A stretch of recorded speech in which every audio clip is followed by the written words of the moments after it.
Hello and welcome to the doesn't even say 27th episode of your favorite podcast, host's favorite stat check podcast. I'm Tyler Bortel, and welcome to episode 27 of Take All Comers. It's time for the Great British Break. Oh my God, I can't speak today. It's time for the Great British. It is time for the Great British Bake Off, which is to say, Home Nations 2025, as hosted by the wonderful Team England out there in the jolly old world. As I said earlier, my name is Tyler Bortel, but of course I am joined by my lovely co-hosts. Nicholas Olson Johnson. That's straight up not the order we do this in, but that's one of them. And the other guy down here? Lucas Troller. No, he was being a gentleman and giving me 5 more seconds to get everything sorted. Yeah. Last time I did it second. Oh my gosh. As usual, nothing is the same. The rules don't matter. The points are made up. And we're organized as ever before. You're not here because we didn't tell you that this was happening, but we need to record a damn podcast. It's been too long, and the rent is due. So we are excited. Definitely not 20 minutes late. No, in order to be 20 minutes late, the show would have needed to have been advertised in any way, shape, or form, and it wasn't. A 6:20 show like it usually is. This is how we're never Obviously. late, boys. Galaxy Brain plays. Wizard stuff, dude. Never late nor early. You arrive precisely when we intend to. Anyway. There's a whole lot going on under Warhammer or 40k right now. We've got multiple different codices finally breaking their way into the real world. Emperor's Children is suddenly live. Death Guard is suddenly out there, but not quite live yet. World Leaders are definitely out there and not quite live yet. That'll all be coming up soon. We've got thoughts on that. We've got thoughts on more. We got team events coming up. We got USA team selections coming up, which some of us care about significantly more than anyone listening to this podcast, which I mean, fair enough, but more on that in a minute. We've got a whole lot going on. Battle for Salvation is happening right now. We'll have to talk about that a little bit at some point. There are international affairs that require addressing regarding the government. No, I'm just kidding. We're going to have a great time. It's going to be in a ball and a biscuit. You won't want to miss it. But before we get into any of that kind of nonsense, I got to check in with my boys because I have not heard from them in a number of hours, possibly even days. Lucas, how are we doing today, man? I'm doing pretty good. It was a hell of a week, so I'm excited to just kind of chill out this week and do some Warhammer stuff. Feeling pretty good. Home Nations was a great time. I guess it was only like 2 weeks ago now. It was good to see everyone again. I got to meet a lot of new people in the team. It's a little weird, like only seeing everyone over Discord and having no idea what anyone looks like. I was surprised by like every single person. I'm like, oh, you look like that? Oh my God, Folger is like hella tall. What the fuck? Everyone just kind of like surprised me in a different way. So it was really great to put like the voices to the people and get to know the team a little bit better. And also great to, play against some new Euros. I don't think anyone I played against over there 2 weeks ago was someone I played against before. So super excited to get to talk about that because it was a really great time meeting some new folks and playing some games. In terms of like what's going on in the Warhammer world, I love Cult Marines, man. I think every single one of these codexes so far has really knocked it out of the park in terms of like redesigning the faction to be still adherent to what it's like supposed to do, its identity, but just like giving them some new flair and flavor as well. Death Guard in particular for me is just, it's such a banger. So super excited to talk about that book a little bit.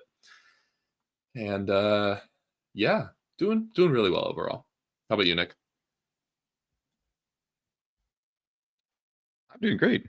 I'm currently getting ready for a team tournament that we have coming up next weekend.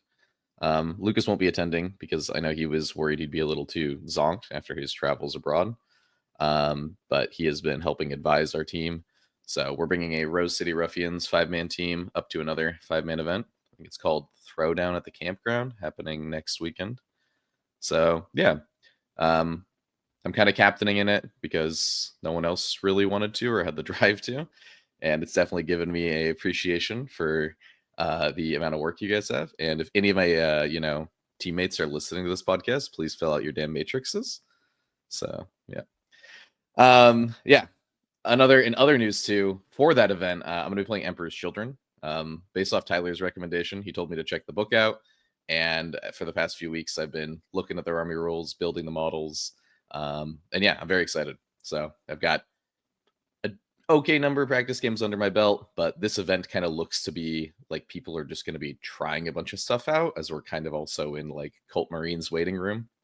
I know a lot of people are very excited for new Death Guard, new World Eaters, T-Suns on the horizon, Space Wolves on the horizon.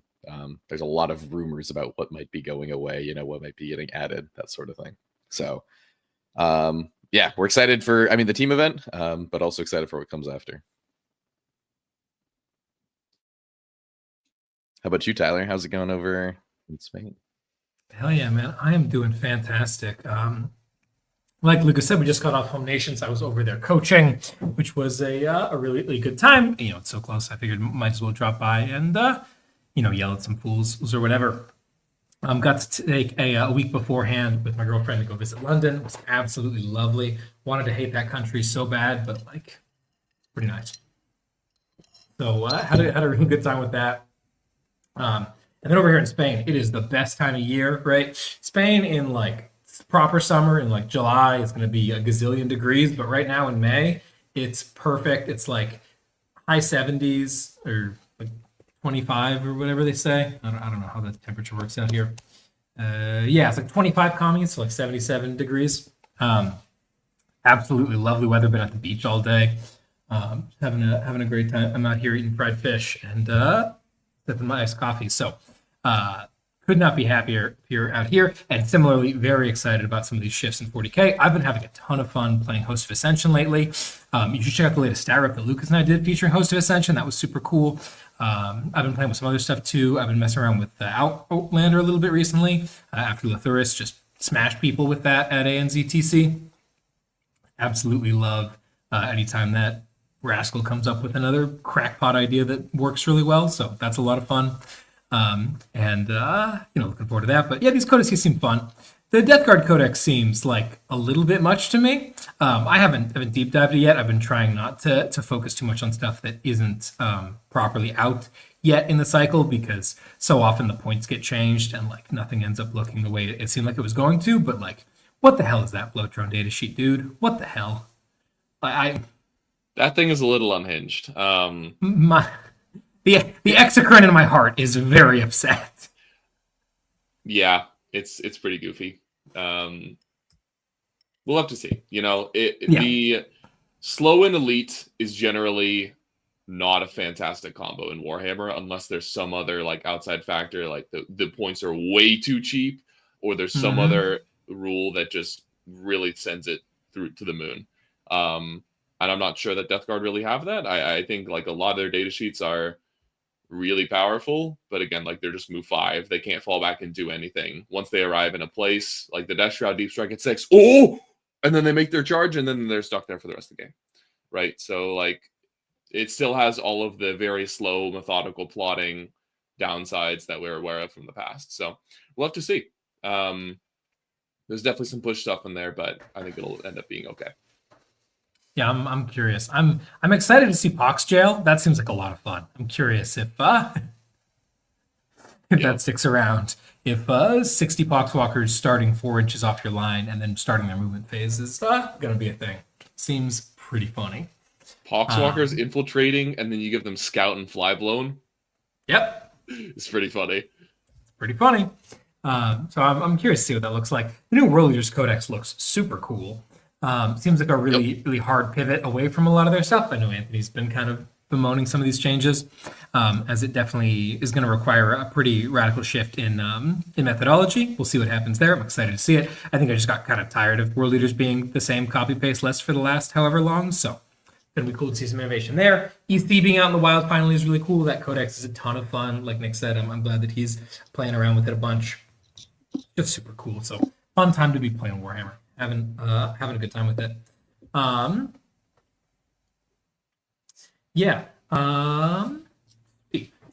we're on the subject, Nick, do you want to talk a little bit about what it is about Emperor's Children that you've been enjoying? What does the army do for people who may not have gotten to play against it just yet? And what are some of your thoughts on how you've structured a build into a team format? And also, how do you make a hard pivot into a brand new army and try to be team ready in such a short period of time? Yeah, so part of this came about when, after the last team event we went to, West Coast Warbands in February, I really felt like there was a need for, at least personally, I really wanted to have an army that could push for more points. It like blunters are really cool. We have a lot of people on our team that are comfortable with the blunting role, that are comfortable being like, I will not ever score below 8, and like they do deliver on that.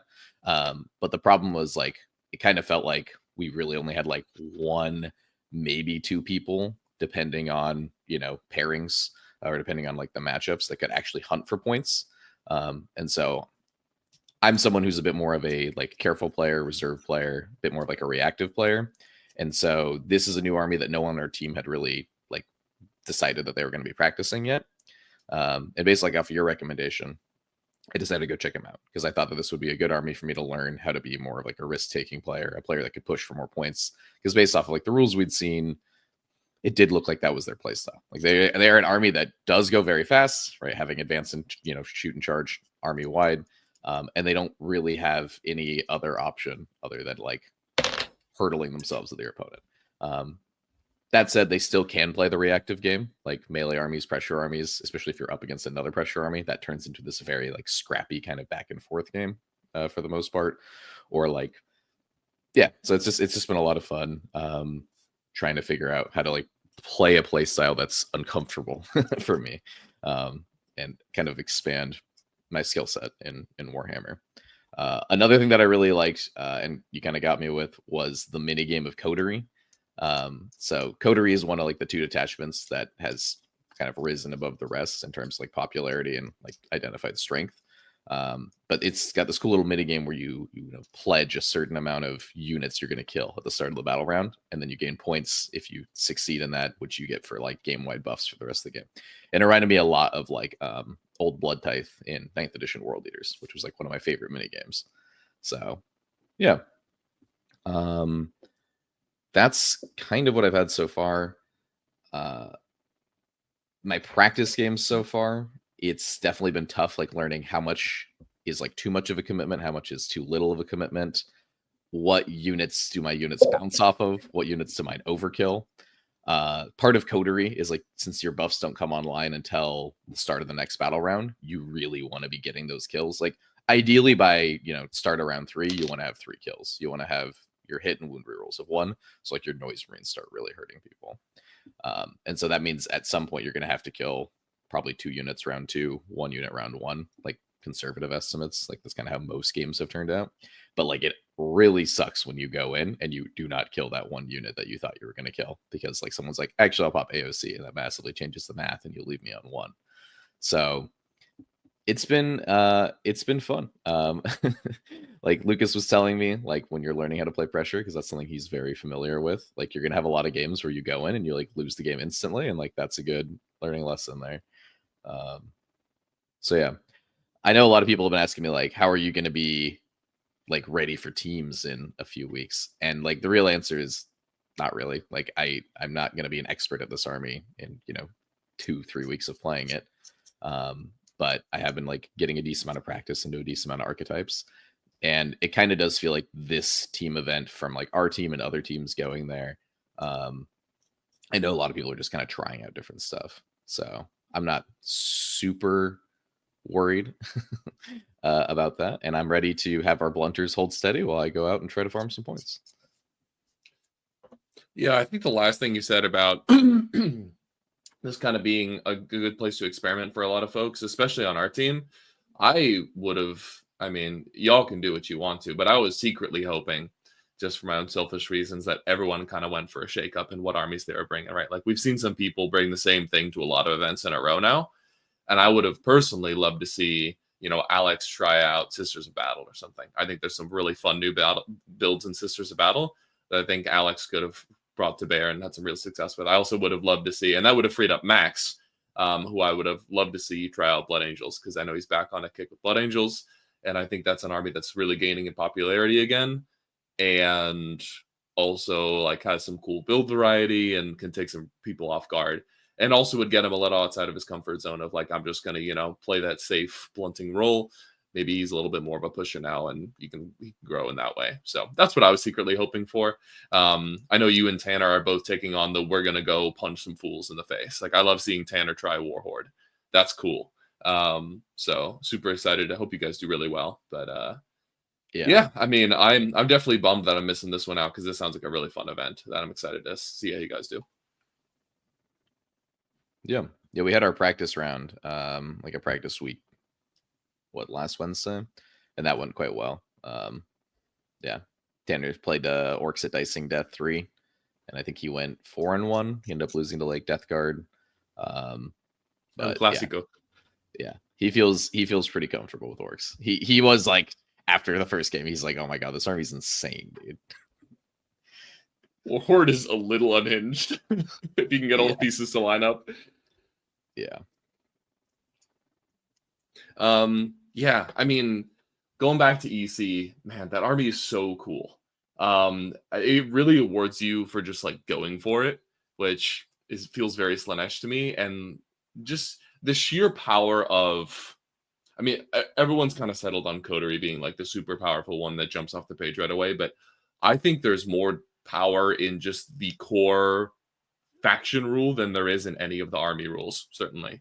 Like, advance and charge, fall back and charge, advance and shoot, fall back and shoot is wild for a faction rule. And really incentivizes you to just like try to make some plays happen and just see what happens after your opponent's turn and plan accordingly. Like the combination of the speed and the fallback and do stuff really just enables you to go for so many plays, I feel like. And turn some of those data sheets that otherwise might be a little bit cumbersome, like the Demon Prince. Imagine if he didn't have advance and charge, fallback and charge. Imagine if Noise Marines didn't have advance and shoot, fallback and shoot. Like they would be dog shit. It would be slow. Yeah.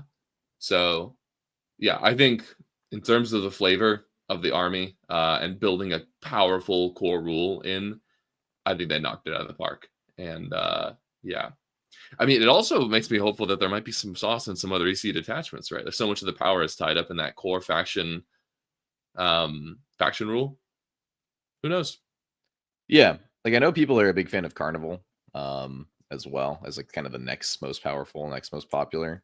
And part of that is like both Carnival and Coterie buff Noise Marine shooting, right?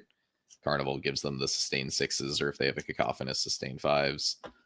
Coterie is giving them the rerolls. Then I guess there's the Rhino detachment, which also kind of buffs Noise Marines. So like, because like when you get out, you get the rerolls. But I know you and I were like talking about Peerless Bladesmen. And yes, Noise Marines are quite cheap for what they do, and so a detachment that doesn't buff them is maybe not the best like take all comers list. But like having a +1 AP on the charge strat, having sustained 1 every time you activate, like that detachment looks cool. Having a fights first enhancement, having 2 CP auto fight on death. Yeah, I think Fearless Bladesman fucks. Yeah. I think EC in general are going to have a tough time in singles, especially with Death Guard approaching, because Death Guard have naturally always been a very good melee counter, because when you get close to them, you're -1 toughness, and in this edition, you're -1 save or -1 to hit. And they have, fights first on the Blight Spawn still, and the new Blight Spawn aura is deeply fucked up for Emperor's Children. You can't end in advance within 9. Okay, cool. I guess I'll just, go kill myself. Yeah. So I think that with Death Guard getting like surging in popularity, I don't think you're going to see EC, unless they manage to dodge Death Guard, performing super well at like a singles tournament level. But if like you're trying to construct them in a team, and you're like, hey, we need some list that's like a little more anti-melee, I think Peerless might have some sauce. So yeah. Yep. But that said, Noise Marines, it feels a little weird because I know some people are like, what is it? They're like, Flawless Blades are too expensive. And then they're like, the Wing Prince is too cheap. I think EC points are like kind of correct. They're just like kind of in the wrong areas. Like Noise Marines feel deeply pushed for 135. But then it's like, I don't know. I'm like, Lucius for 140. That's not that cheap, but like he's good. Like that's a fair cost for him, The Wing Prince, maybe like 10 points too cheap, Flawless Blades, maybe like 10 points too expensive, So, but it kind of all works out. So it does. Yeah, it's been a lot of good learnings. I know I've had like a bunch of mistakes early on where I was like, oh, my army's assault, so that means I'm fast gun. That means I should be like looking to shoot people early. That means I should be looking to charge people right now with everything. And it's like, no, you actually, at least in Coterie, you want to wait for the Noise Marines to get the buffs because they're pretty anemic without rerolls. I mean, even with rerolls, like one Noise Marine unit won't like kill one thing. But what it is like when you get the rerolls, you shoot your 3 Noise Marines, you'll just eviscerate a unit in front of you, or eviscerate one, help soften up another, and then charge it. So Yeah. And as much as they are very pushed, like that is their one shooting unit. Yep. So it probably needs to be good. Probably maybe even a should be little bit affordable. too good.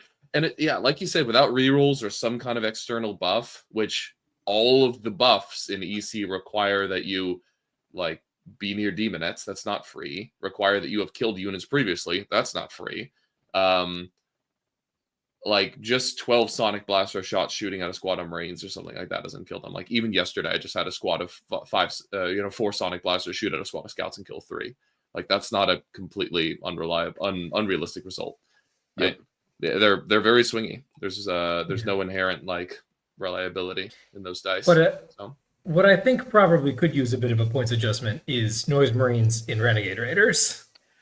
Yeah, I really hope that they point those differently. It would really suck to have the Renegade Raider ones go up, and then they're like, we'll make the EC ones 150 as well. Actually, like, all right.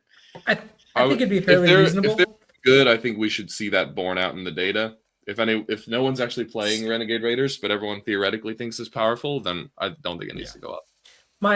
My take on EC right now, at least in a pre-Death Guard or in whatever else is coming out era, but as the meta existed a week ago, they are by far our hardest matrix every single round, and it's not close. They have great matchups into several of the top and a great matchup into the field. That Codex probably needs a couple tweaks, but we'll see how it bears out in the singles data. Discuss, as we move into Home Nations here, we'll discuss that, because I personally believe that's because no one has played against it, and they're all shitting their pants. I think the exact opposite, actually. I think it's because one very particular person plays it, and as a result, everyone is shitting their pants. Everyone's scared of the best player in the USA? Whoa, wow. Crazy, man. I know, right? All right, sweet. Well, let's jump right into it then. Home Nations here is a big international team event hosted by, it gets hosted by different countries every year, but this year it's hosted by England. The United States was fortunate enough to receive an invitation, so we were very excited to be there. We were there alongside England, of course, as well as Scotland, Wales. I believe there was both an Irish and a Northern Irish team in attendance, as well as Belgium and the Netherlands. Is that everybody? 4 British teams: Ireland, USA, Belgium, Dutch. 8. Yeah, 18. Sweet. So that was who was in attendance, which is a lot of fun. Us and England as the Tier 1 nations, and then Tier 2 being Belgium. Is Scotland Tier 2? I don't remember who's in what tier right now. But it was a reasonable spread of some higher tier and some lower tier. Not quite the Shark Tank that Pyra ended up being, but still a very, very good opportunity to spar against some internationally renowned players. Innes, of course, was in attendance. We'll talk about our round into Scotland, and among others. We had a great time there. What did you think of the event overall, Lucas? I know this was your first USA event of the season. How did it go for you? It was fun. The building there was super fun. I think it's Element Games, right? Just like when they let us in. Once they let us in, yeah. Okay, I'm sure we'll talk about that story later on, but it was a good time. A little cramped in that store, but like that just kind of is what it is, right? Like there's a lot of tables they got to fit in there. But yeah, super fun to be able to do pairings again against some international rosters, and to see all of the UK teams all in one spot was super fun as well. And there's some as much as it isn't as comp as Pyra, the Dutch still slam, Team Belgium still slams, Team England is there. So like a lot of this is ultimately a hotbed for people testing stuff out. So Totally. It was a great time. Yeah, Lucas was telling me the place had like Ordo vibes. Absolutely. It was Ordo totally vibes, what if it was literally just Ordo times 2 or 3. Didn't have the funny several different rooms place, but it felt the exact same getting in up some weird staircases, some weird corners in a building that clearly has a lot of other stuff going on inside it. It's very funny. Yeah. For those that don't know, Ordo is our local gaming club here in Portland. So it was cool to hear that it kind of had very old school nostalgic vibes. Clubhouse feeling. It was a great situation. I'm super with Lucas also in your comment earlier that it was really fun to meet these guys in person. This is a hell of a group of dudes. Holy hell, Walter is so much fun to hang out with in Yeah. person. Walter's great, dude. Oh my gosh. For those of you who don't know Walter Langendorf, he's a member of Pro Tabletop and currently a Necron playing prospect for Team USA. He did quite well this weekend. We first really got to see him kick a bunch of ass into us at DreamHack last year when all three of us were there representing the US, and he just like butchered Nick in a mirror match. But what makes Walter such a hilarious figure to interact with is that he's old guard. He's been around, longer than he's been playing 40K longer than we've been alive. But he talks like an old guard super casual player. But he plays at a really high level. So you'll say things like, I feel like over here, or I'm going to move up in stage in this position. It seems like a pretty safe spot. And he will say something like, well, over on this flank, my soldiers have trained for millennia. Their blades are made of a material that cuts through matter itself. I'm not entirely sure. And you're like, what the hell are you talking about, dude? What the fuck? What does that mean? What do I not see here? He was like, Enemy ranks are pushing up my flank and seek to push into my supply lines. No, brother. What are we predicting here? Is that a 9? Is that a 7? I don't know. Oh yeah, you were coaching. Yeah, So I was he gave coaching. score updates. No. Oh, okay. He would give serious score updates, but that's who he is as a person. It's how he would discuss his games in the past tense. And oh man, but yeah, it makes him a ton of fun and to play with him against. He was playing Awakened Dynasty, which by the way, if you're a Necron player looking for something to do, look at his list and just copy paste it, just play it. It's literally perfect. He is a savant at that army, and he has cracked the case. And the secret sauce is Psychomancers. I don't care what Necron detachment you play, you have 3 Psychomancers now. Just do it. You'll thank me later. Thank Walter. Don't thank me. But yeah, so he was a ton of fun. It was super cool to get to meet Spatho in person. I may have run into him at Cali Cup, but get to hang out with him a little bit more. Was super cool. Getting to spend some more time with it was so funny to feel like I was meeting Trent, despite the fact that like we've been at tournaments together and I just didn't know who the hell he was, because he's a rando out in Idaho who's like not even part of a team. I don't think really cool dude, kicked a ton of ass this weekend. Was real impressed by all the guys. But what were you doing? Yeah. Mm-hmm. Never mind. Go ahead. Yeah. What are you doing this weekend, Lucas? What kind of nonsense have you brought to bear? I've got kind of a default Dance Chaos Knight army. Let's see, 7 of the 8 teams there ran Chaos Knights, and they were all basically the same build. It was 13 War Dogs. There's really 2 different variants. There's the 6 Brigand, 6 Carnivore one with the Sticky Stalker, which is just good. And then the variant I ran, which I think is a little bit more, ever so bearish margin more creative, is you sacrifice a Brigand for another Stalker who has the Trader's Mark enhancement, which causes the battle shock in the movement phase, which I think is really fun because it can let you like set up plays. You can do it at any point in the movement phase, so you can like lurch out, battle shock someone's land raider or land fortress or ACDC unit or something like that, and then just like nuke it. Because the CK army rule works on all turns of the game, and it actually matters. It's just unreliable because battle shocks are very unreliable. So yeah, just a pretty bare bones list, but had a lot of fun playing it. I really enjoyed playing CK. So I was kind of the every team needs a CK lad. So it turns out I'm the CK boy for USA, and yeah, had a good time. Very nice. Really what we're trying to use this, I don't think there's like a set role that we're trying to use CK for. Some people have asked me about this recently. Like, what is CK supposed to do in teams? Well, first of all, I think it's a little bit like maybe Creations of Bile is actually a good comparison where, yeah, there are some bad matchups, just unequivocally bad ones. But there's also some good ones, like every army, right? Like there's some good and some bad. But the problem is like when you get to those neutral matchups where it's like, I think I have a pretty even game into CK, those very rarely have any upside into CK. And if the CK player spikes some saves or you fail to wound them or they stay alive, it can just spiral out of control. So a lot of those kind of like mid-rangey matchups where it's fairly even can go massively in the Chaos Knight's favor, and it can't really go the other direction at all. And we'll see that in a lot of the results for me over the weekend was like when I was able to hold steady, I could hold steady. And as soon as one thing went wrong for my opponent, it just spiraled out of control and I got a 15 or a 16. So that's really what CK is for. It's just kind of like to accept, 70 to 80% of the matchups that could come its way with relative ease. And then in a lot of those games, you can push for a big result if like you identify the one spot where something went wrong for your opponent. Yeah. Yeah, absolutely. We'll see. Excuse me. We'll see throughout the pairings processes that went down at the event. We use Chaos Knights in a variety of different places. I was pretty involved in the pairings here, so I'm happy to talk about what we did with them.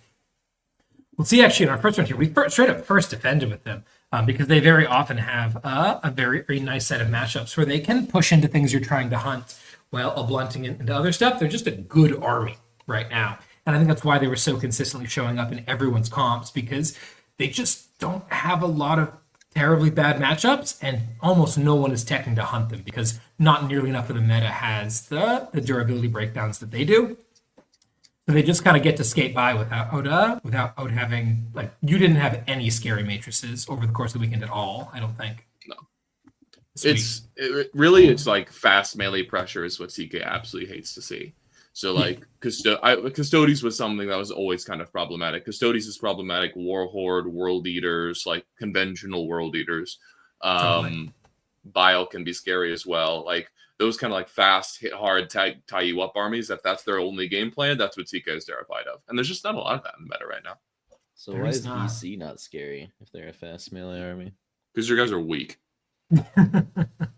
Elaborate. It's strength 4 looking ass. Or do we?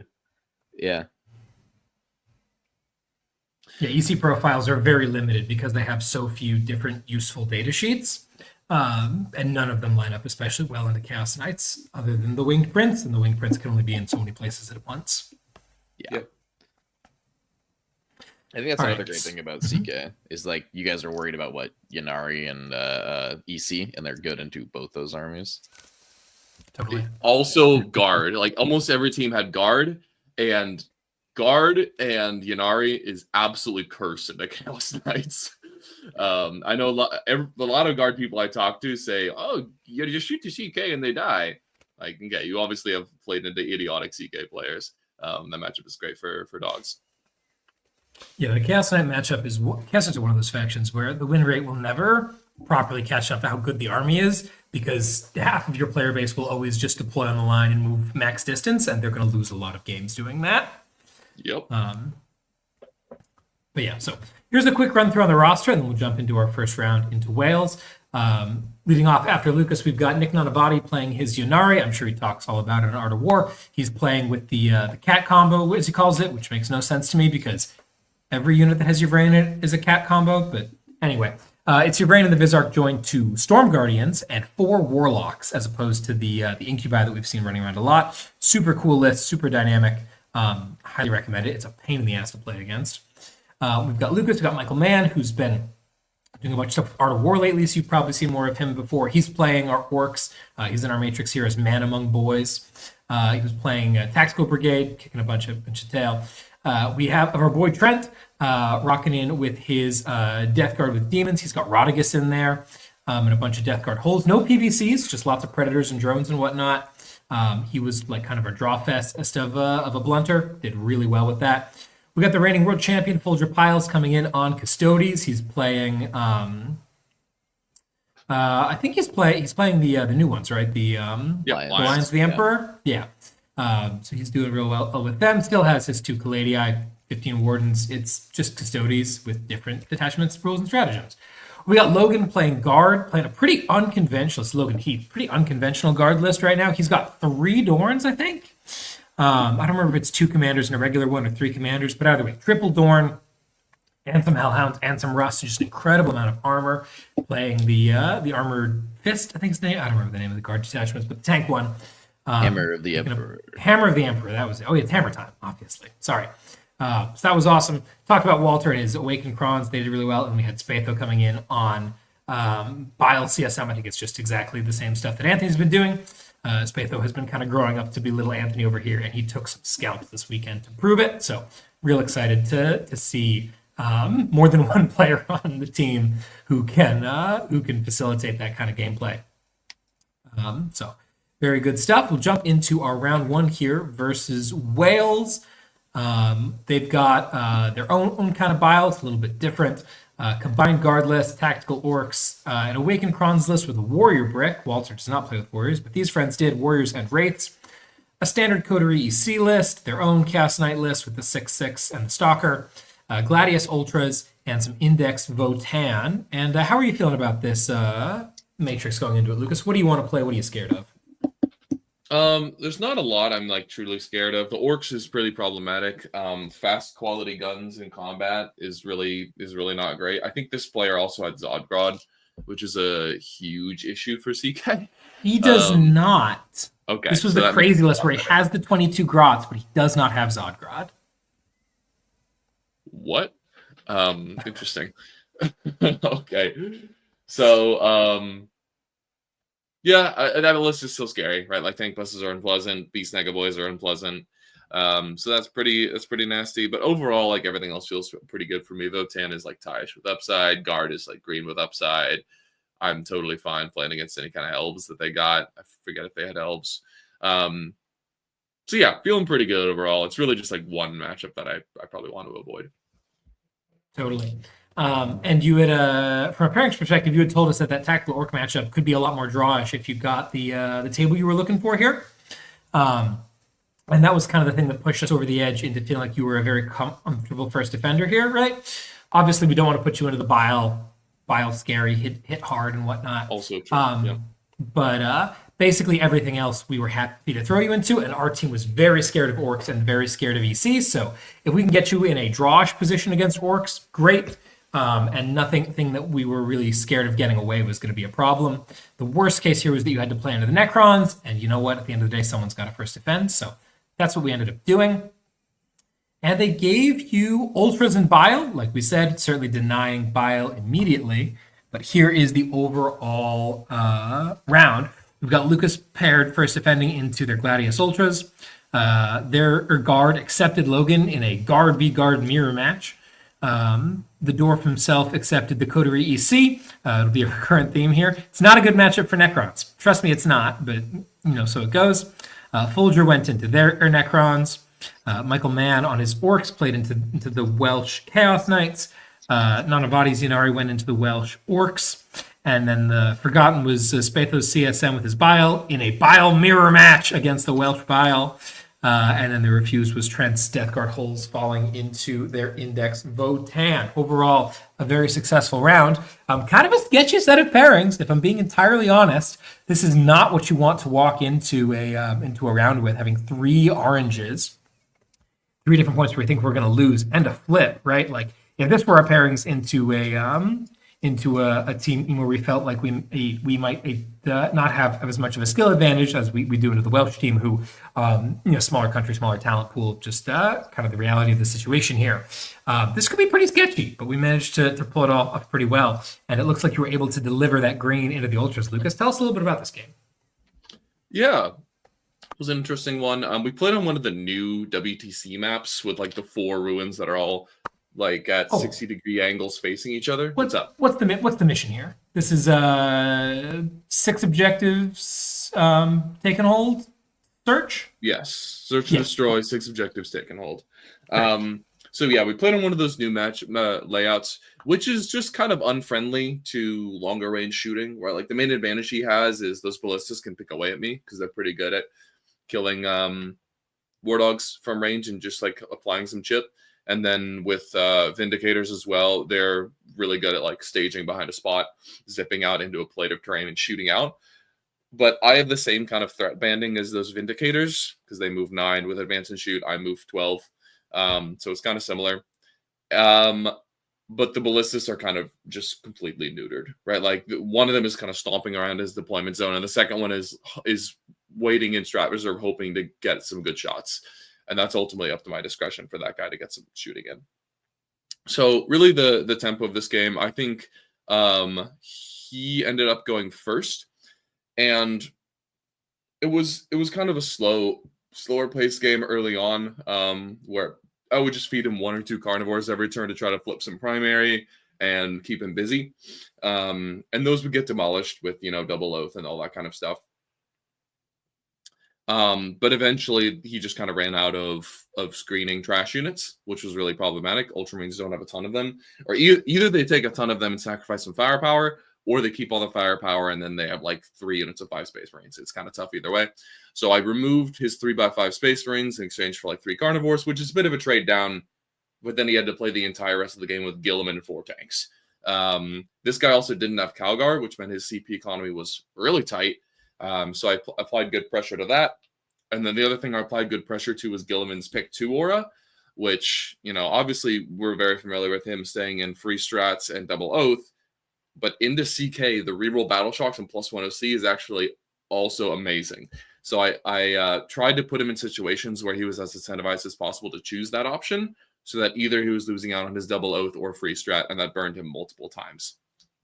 So that's something to look out for, even if you're playing against Ultramarines, or if you're playing them yourself, is try to be aware of when your opponent is like a battle shock army.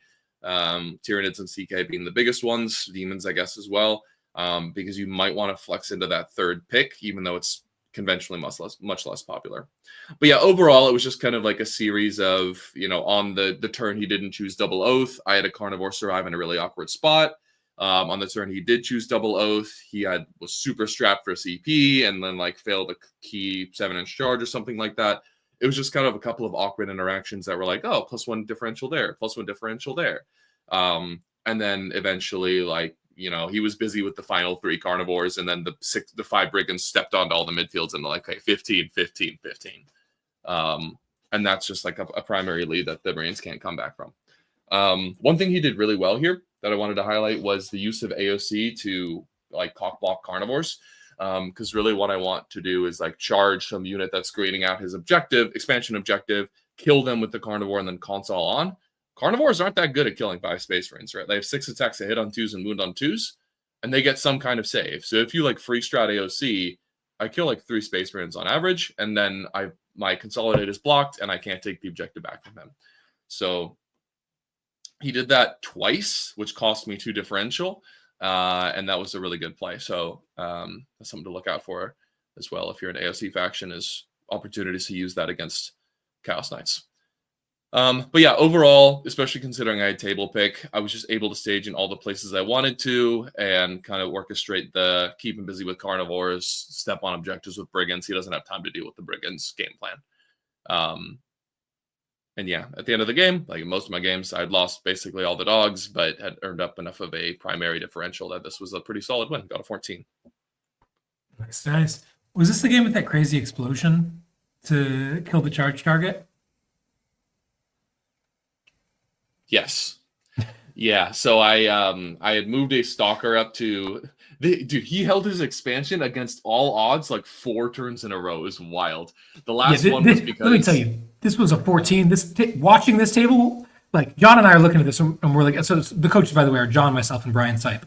So like, we all know the game. We're looking at this table like, how the hell is Lucas predicting this score being where it is? Like, he is obliterating this man. What is happening? But against all odds, like this dude just could not fucking die. But yeah, tell him what happened, man. Or other times he did die very opportunistically. Yeah, there was like a ballistas just off of his expansion, and then like 1 intercessor left on the expansion. I'm like, okay, my stalker moves up, he shoots the melting gun at the ballistas, kills it, and then I'm gonna launch like a 5-inch charge into the intercessor to flip the objective. I kill the ballistas explodes. I think there's like an intercessor and a half. Anyway, something. He needs to like explode and then do the full 3 mortal wounds to the intercessors to wipe them out, denying my charge.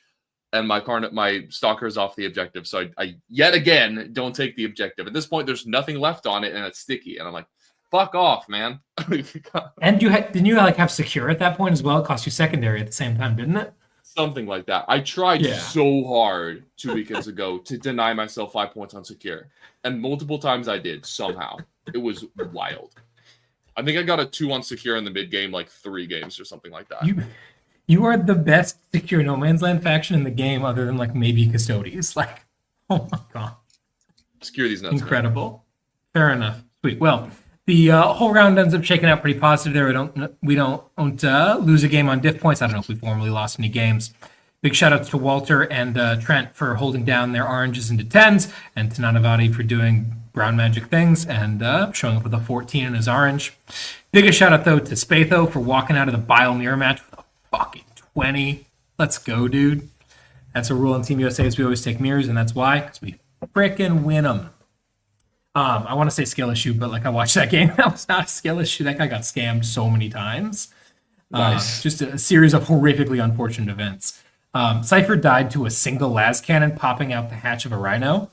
Lethal sauce. Nice. Oops, he's dead. Like one shot, one kill. But anyway, it was some funny nonsense. But yeah, great job up overall, man. Sweet. So that brings us, we ended up at 115 to, what is it, 65? So good warm up win. Moving on into round 2 up against the Scots, who you hear plenty about on this network, thanks to Innes, who I believe was again at the helm of the team after some other people had been in charge for a while. I don't really know what the situation was there. You should ask him about it. But I do know that we were scared shitless because Innes is playing host, and host is real good, and Innes is real good. But the rest of the team, we were hoping to get some other wins. Now, we know that Scotland's plan in general is like get Innes a big win, and then and they have one or two other guys who also like can try to push, and then a lot of blunting. Right? They play a very asymmetric style of pairings in general. So a lot of our theory and our pairing process was built around how do we avoid letting that happen. Right? They had a solid win, 92 to. 92-78 up against 92-68 up against Ireland, where Innes put 19-1 up against the Inari player, and their CSM also smashed some Gladius Ultras. So we want to avoid that and try to even things out and try to go for a very and try to push where we can. Other than that, I think we did a pretty good job here. They've got, other than Innes on host, they're running Gladius Ultras, Bile CSM, a Death Guard list with PBCs. We did not have PBCs. They did. Lions Custodians list with Draxus, not terribly, fairly dissimilar from Folger's because they don't have the tanks, while Folger does. They had a Shadow Demons list, which we'll hear more about for reasons that'll become apparent. A combined guard list with 2 20-man Death Corps bricks, and a perfect mirror match for Lucas of Index Cast Knights with the 2 Stalkers with the double enhancements. What was your matrix like going into this, Lucas? How are we killing into these boys? Pretty good overall. They don't have Yanari, but they do have a couple things that I feel pretty confident into. Plague Host, Plague Storm is always something that CK's done really well into. Like, we're both trying to just spam holes and be durable, and CK does that way better. Shadow Demons, feeling pretty good into them. Combined Arms Guard, feel good into them. Host GSC, I know we played that stat rep, which is a fantastic game that you should go check out. I feel like I got probably like the downside of that game and still came out with a 9. So I'm like, this is probably green. I think it's still a good matchup. So I had that one marked as a green. And then just had a couple ties. Like, Bile's still pretty scary. Ultramarines is a little bit scarier here. He's got more anti-tank. He's got Lancers in particular, which is a big hassle. And now we're on Tipping Point, which is something to mention. We're playing Tipping Point, Yes. Lynchman, Fog of War. So a lot of those Tipping Point maps are either incredibly standoffish, tie, or completely in the open and no one can go anywhere, tie. So I had this the Gladius matchup downgraded from a green to a tie for that reason. It's just no one can really make any moves. But overall, feeling really good. The one thing that I really want to avoid is Lions. Lions is a fucking McProblem for Chaos Knights. And yeah, so that one was our one red in this matrix. Yeah, very nice. Very scary. Sweet. This time around, Lucas ends up getting used not as a first defender, but as a scrum defender. Because once we got kind of down on there, he's got a lot of upside and not too much downside. And we had those Custodians had already gotten pulled out. They were going to be playing against Trent, who was our first defender with that Death Guard. So we got to swing him around later. Got him once again into the Gladius Ultras because Lucas has to rinse and repeat, and we'll see what he's able to do with it this time under a slightly different set of circumstances. How'd this game go, Lucas? Yeah, this was a wild one. I think I was playing on, layout 4 for Tipping Point. The Yeah. Tipping Point maps are absolutely cracked. Oh yeah, I can see it right there. So either you're playing on like a light table where the objectives are literally out in the open and you cannot hide, or you're playing on do nothing map.exe where, because of how Tipping Point works, like the objectives are covered by a tall ruin facing an enemy tall ruin in no man's land, and no one can really push. And that's the map that I ended up on. And as a result, I played the most tie game of my life. My opponent was really lovely. I had an amazing time, but it was kind of a snore fest. So maybe I didn't have an amazing time, but he was a lovely opponent. That's what I meant to say. So yeah, basically he had his one flank posted up with Marnius Calgar and some Vindicators, just like playing super defensively, locking that down. The Calgar unit is difficult for CK to attack because the first guy that takes saves is always that Victrix. And with all of their CP economy, he just like AOCs, rerolls that 4-up invuln, and I kill like one Victrix, and then that Carnivore that goes in gets pasted. It's also like difficult to make the charge in the first place because that tall ruin is nice and like defensively oriented, and he has reactive moves, so he can really make my charge quite long and expensive as well because I have to like double Knights of Shade to try to flip his primary. There's no real way to push out of that objective. But similarly on the other side, right, like I've got 2 Carnivores in front and 2 Brigands on behind. OC32 posted up on my expansion. Gilliman isn't going to take that from me. None of his shooting is going to take that from me. That's my objective for the entire game. So we're just kind of posted up on our expansions looking at each other.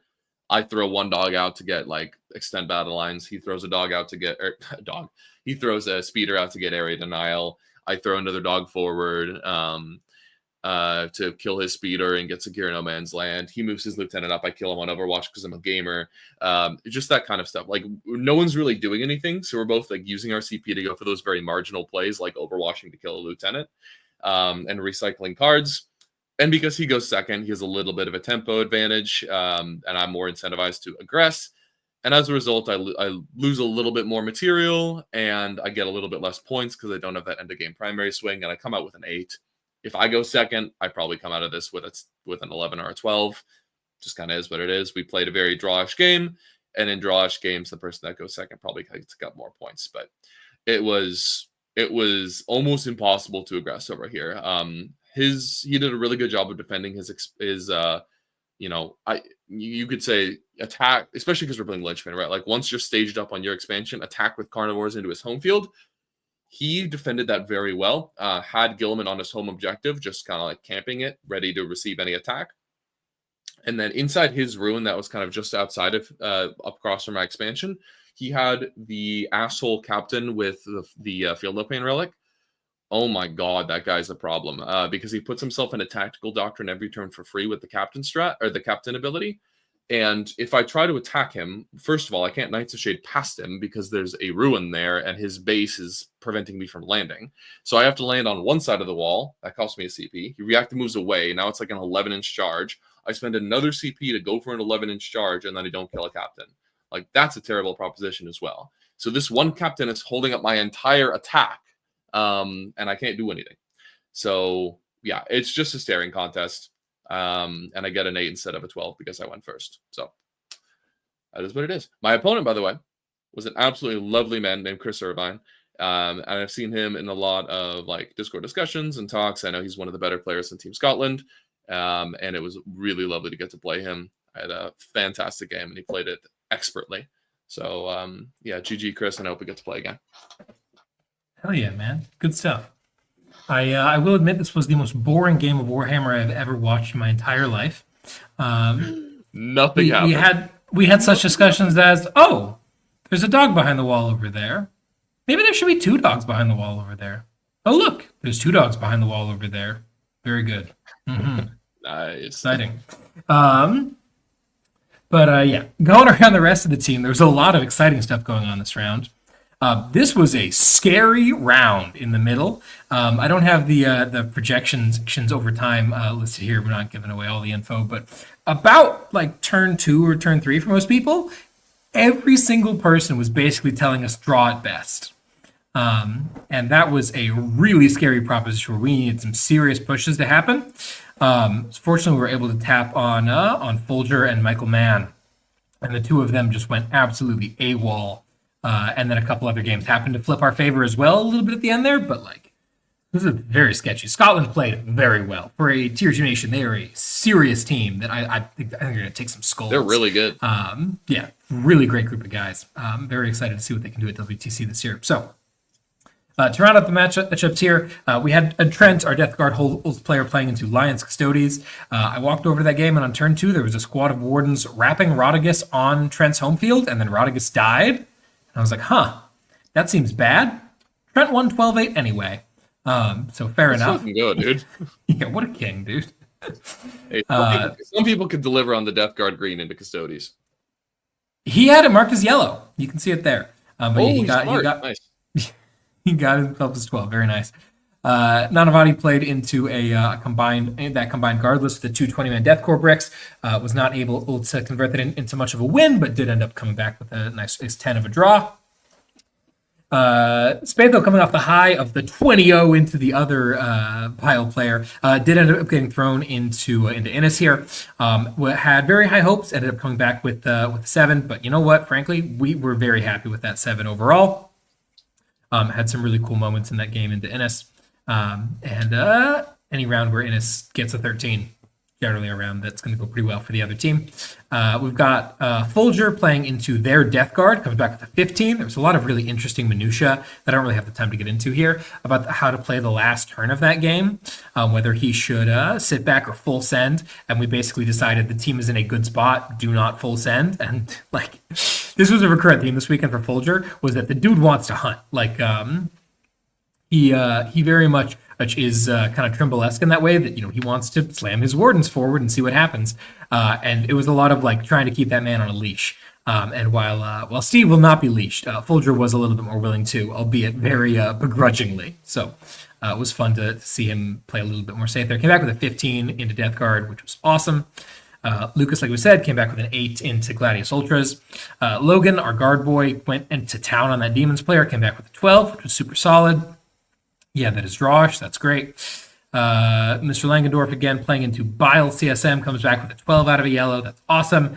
And then our man, Michael Mann, goes into their Chaos Knights and slams a 16 down their throat. Just brutal. Lucas was talking about how that matchup can be scary for Chaos Knights, and Michael knows how to play the other side of it. So nice done by the team. Come out of there with a 92-68 victory, but man, it felt a lot closer than that for the majority of the round. So kind of a real nail biter. Props to Scotland for putting up some really great games and doing a really good job of pairings. So we definitely liked what we walked away with, but it looked like it was going to be a lot better for us than it ended up being. So props to them for making it out of that pretty well. You mentioned yeah, please. You mentioned the whole bet on the boys in the mirror match. Thank you, Jesus Christ. Bet on the boys in mirror matches, and that's kind of a reoccurring thing that USA will almost always abide by. The other thing we're doing here, obviously, like it's coming time for team selection, is testing out our prospects, right? Like ultimately the coaches and then also the returning starters, Nick and I are there to kind of observe how other people are doing and how they interact with the team. The predictions that they give them around, are they accurate? Are they like exaggerated? How accurate is their prediction? Are they able to like update you at the proper time? These are all important things and many others. And one thing we do a lot, like at this point, Michael Mann, one of our prospects, has played against CK twice in a row. We're going to have Walter play against EC twice in a row. Like we're going to test people multiple times in the same match just to like confirm results and make sure that they're able to like, sometimes your prediction is wrong. You have a yellow when there should be a green, and then you can kind of update that for a later round. And getting that update in there is important because it lets your team build around a game plan. So we're gonna see a lot of our prospects play the same matchup multiple times at home nations, and I think that was an effective strategy for us to kind of, confirm results, because one game can only tell you so much. Absolutely. Sweet. So that brings us into round 3 when we are playing up against the Irish. And the Irish were an absolutely lovely bunch of lads. But unfortunately, they ended up being a little bit outclassed on the table here. This was a very positive. No, this was a reasonably mixed matrix. They brought combined in arms guard, Yunari, a really cool index nids list with just a ton of monsters, 3 rupture effects, 2 maliceptors, 3 exocrines, and 30 gargs. Just we're gonna slam, but still playing index instead of crusher because field no pains and whatnot are great. Hive Tyrant, of course. Index Chaos Knights, Index Grey Knights, Index Grey Knights. What? Did we play against a single Warpbane list this entire weekend? Do you remember any Warpbane? That's there was crazy. almost no Warpbane there, period. Yeah, Warpbane is Index Grey Knights. Anyway, Halomarded Sisters list that people were very sketched out about. That guy was taking skulls. Had a 15 into Scotland's Gladius Ultras and a 15 into the Welsh Orcs the 2 rounds before. So was very much a player we were watching out for and trying to not bet the house against beating. This is the big thing in pairings that not all greens are created equal, partially because not all players are going to have the same skill set for it. Not all armies are well enough positioned to push in the right situations, but also, if you're going to bet the farm on a couple of wins, you want to make sure that they're wins that are well practiced and that can be predicted accurately. Right, something like the Halomarded Sisters list that people were not nearly as practiced into. Not everyone knew what it did. Not everyone knew how to deal with it. Deciding that we're going to push into that as our main strategy is generally a recipe for disaster. So we'll see how that ends up going.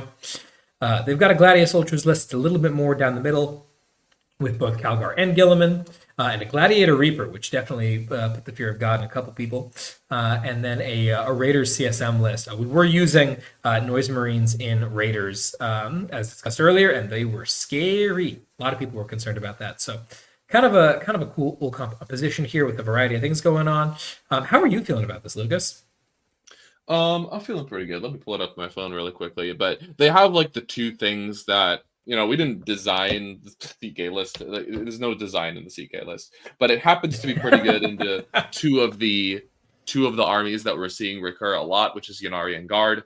Ireland has both of those armies, so a lot of people feel pretty tired into Guard and pretty tired into Yunari. CK is I will win that game, so that's really nice. They've also got this index nids list. I have this marked as a green because I think the monsters kind of vaporize the Chaos Knights and Gargoyles are free fodder for Mortar Hats. That being said, if we end up on a very open table, and again, this is Tipping Point, we're playing Raise Banners, Tipping Point, Take and Hold. If he defends, I don't think I can get more than a 10 in that matchup. But if I choose the table, I think I can get a 15 into him. Right? Because he's never going to shoot me cross court. So that's kind of a small win matchup with table downside and table upside.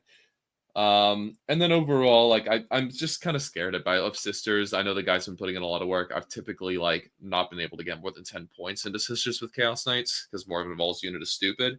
So I have that marked as an orange, but overall everything else is either tie-ish or a green. So feeling pretty good overall. Totally.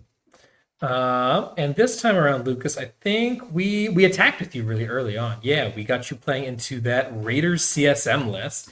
Oh, that was their first defender, right? Yep, exactly. They first defend with CSM. We also first defend with CSM with our Bile, funny enough. And Spatho ends up accepting Grey Knights, which, watching, Spatho isn't Anthony, but, he's, Anthony in a different font. Slam a very aggressive CSM list directly into Index Grey Knights was just, watching WTC last year again. It was very satisfying to watch those things get beaten to a pulp in the last couple turns. And then you into the Raiders as our first 2 games. So how did this one end up going, man? Really quickly on that, it is for some reason so much more satisfying to watch Index Grey Knights die than Warpbane.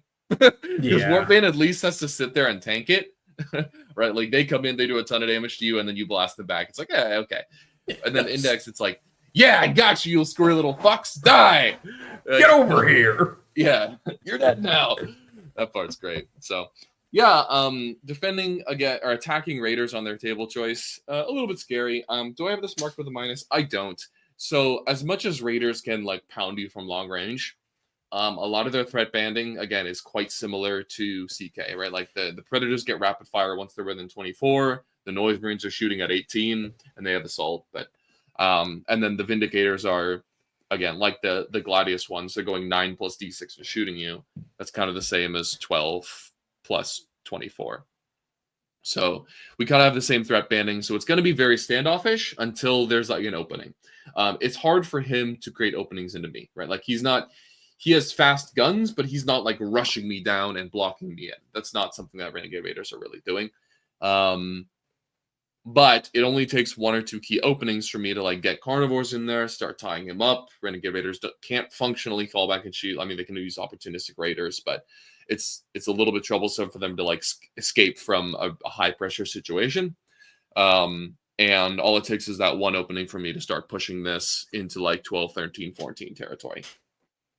Phenomenon I talked about at the very beginning when we were discussing the CK list of a lot of games are in the like 9 to 12 or 13 range for CK, and there's not really any downside, but all it takes is one mistake for me to push for like plus 15 or 20 round points game points. This is a great example of that, where my opponent overall played the game quite well, but there was one key mistake on turn 2 which cost him like 3 or 4 differential. And it was he came forward with a couple of tanks to like stare at an ingress spot. The map we are playing on, we're playing on tipping points, so there is space for you to ingress onto your expansion objective with strat reserve units. So he was very scared of me doing this, and positioned a Predator and a Vindicator to shoot onto that objective in case I did. So I just didn't. I ingressed on the other side of the table and then pounced on those 2 tanks and killed them. Right, like each of the Renegade Raiders tanks is probably killing about a dog on average. Maybe he gets a little unlucky and one of them doesn't. So as soon as he goes from 5 tanks to 3, I can go for the stat check threat overwhelm situation where, yeah, his Gotard will kill 4 dogs, but then he will be out of gas and cannot contest me at all. So I pounced, I killed those 2 tanks very easily. I continue to chip his screening resources. I killed another squad of bikes. I indirected the cultists on turn 1. So he's got like Abaddon, the 2 rhinos, and the 3 tanks left. He hits me hard. He kills like 4 dogs, and then he dies. So yeah, all it takes is that one key mistake for CK to just pounce, especially if the CK player is like very repped and knows how to identify those situations. It can be really problematic for an army like that plays like fairly fair 40k like Gladius or CFSM to recover from that, because like they're taking the mortar attrition, they're taking those battle shocks which can deny points, and then one carnivore slips through the lines and everything goes to hell. So yeah, this was a great example of that. And yeah, again, my opponent played it well overall. It was just that one mistake that really set him back pretty far, unfortunately. But yeah, this was fun to see. This is my first experience against the Renegade Raiders Noise Marines. Holy reroll hits and wounds onto objectives. It's disgusting. I have toughness 10, so I kind of have that break point where the Noise Marines aren't like obliterating. If I was toughness 9 instead, it would be much scarier. But still, like one squad came out, jammed a strat, and annihilated a war dog. I'm like, all right, fair enough, man. Yeah, just a scary ass unit. And yeah, I love seeing them in Raiders, and Noise Marines are fun. So yeah, this was a good game, but one that I just identified that one mistake and pounced on it. Very cool. This was a fun one to watch, because it felt like for a minute it was going to be the same as the last one where no one did anything, and then suddenly someone did something. No. Stand behind your walls. Stay behind your walls and wait for the game to end. Generally, yeah, how like I play these games. If Chris had moved his Lancer, his Vindicator onto the middle objective for some reason, if he had tried to make something happen in that game, the same thing would have happened, right? Like where I commence with the stat check, kill the 1 or 2 things that he exposed, and then say, okay, you're -2 of my dogs that you're going to kill, and I'll start winning the attrition war. So yeah, this is power armor is very often at best at a standoff into Chaos Knights. Yeah, very nice. Alrighty. So the luck of the Irish runs out a little bit this round. Spatho gets to chase down the Grey Knights and puts a 19 on him. Whew. Lucas with a 15 into the Raiders. Trent on our Death Guard squeaks out a 9 against the Index Chaos Knights. Lucas talked about how that is a very Chaos Knight favored matchup at times. A lot can go wrong for the Death Guard. Held it to a 9. Love that. Nick Donavati plays into the Index Nids and hypnotizes this guy, as far as we could tell. He ends up playing very defensive. I think a lot out of respect of like Ynnari are crazy, and Donavati's a very well-known player who plays very well. it can be really difficult to like, bring up the chutzpah to, really shove an army into a player of that caliber with an army of that caliber. But Nick and I had discussed this a lot, and we were very scared that was going to happen, but played very defensive and ended up walking out of that with a 16-4 in Nick's favor. Michael Mann plays into guard, and this guard player, I didn't really hear what happened in this game. Did you hear what happened in this game very much? This was like all the way in the corner, so I wasn't really able to see very much of it. This wasn't. I mean, Michael played against guard twice. This wasn't like the catastrophe game, but Yeah. I think orcs can struggle a little bit into guard, right? Like all the damage is all there, but the problem is there's so much guard stuff, and it all takes real commitment to kill. Like no unit of Storm Boys or like the flash kit unit isn't going to kill a tank or something like that. It takes like the real deal units to remove a tank, and then the real deal units are very squishy and they die. So like if you just trade 1-for-1 units, like that can actually work in the guard's favor in the long run. So I think that's kind of what happened here was like maybe Michael came up short on 1 or 2 kills, and all of a sudden like it just spiraled out of control in terms of units on the table. That sounds about right. Yeah, very nice. So he comes back with a 9 out of that. The Dwarf goes with his Necrons, goes into their Gladius Ultras, comes back with an 11. Love that. Folger got to play into the Sisters, and this was the real, like, we're going to hold Folger by the collar and not quite let him go. On turn 2, we're walking around, and Folger's like, hey, John, I see an opportunity to push. And John's like, sure, totally. Tell me about it, man. What are the odds that it works? And he's like, 95%. And John's like, okay. And if it works, what's your score? And he's like, I'm not going to say 20, but 20. And we're like, okay. And if it doesn't work, he's like, 14. And we're like, interesting. Well, that seems worth it. But no, then we asked like, hey, it's turn 2 right now. The round's looking kind of interesting. What happens if you wait one turn to make the decision? And he's like, maybe lose 2 points off the top. And we're like, all right, how about you go ahead and wait? And this was literally a decision that was not made out of, we believe this is the correct decision for the team. This was a training moment for Folger to be like, hey, if we tell you not to push, can you not push? Like, are you okay being held back like this? Because like the round was going pretty fine. And he kind of did. Kind of. This was definitely kind of reminiscent of, do you remember that game that I always talked about the year before we were on the team? When Anthony was playing Tyranid Warriors, and he was told like, hey, play defensive, play for a 10, and like Nick looks over and Anthony is like tap dancing on his opponent's home field, and he's like, that is playing for a 10. Folger was just like, Anthony doing whatever he wants? No way, man. No, he was right in the situation. Like he was playing for a 10, just in a way that like it can look different in different matchups. But Folger just staged like as aggressively as I've ever seen someone stage, and he's like, come on. Let me at him. And then John comes by and is like, all right, good boy, go. And just exploded and ran through this Sisters of Battle army. Ends up with an 18-2. Very nicely done by him. And then Logan gets into the Inari and puts up another 12. That dude was just cranking solid scores all weekend. Definitely one of the guys who I think is going to be fun to watch. Nick, you weren't there, so you may not have heard this. Logan is the guy. Do you remember back in? He's the freebooters guy. Yeah, he's the freebooters guy. Mm-hmm. Exactly.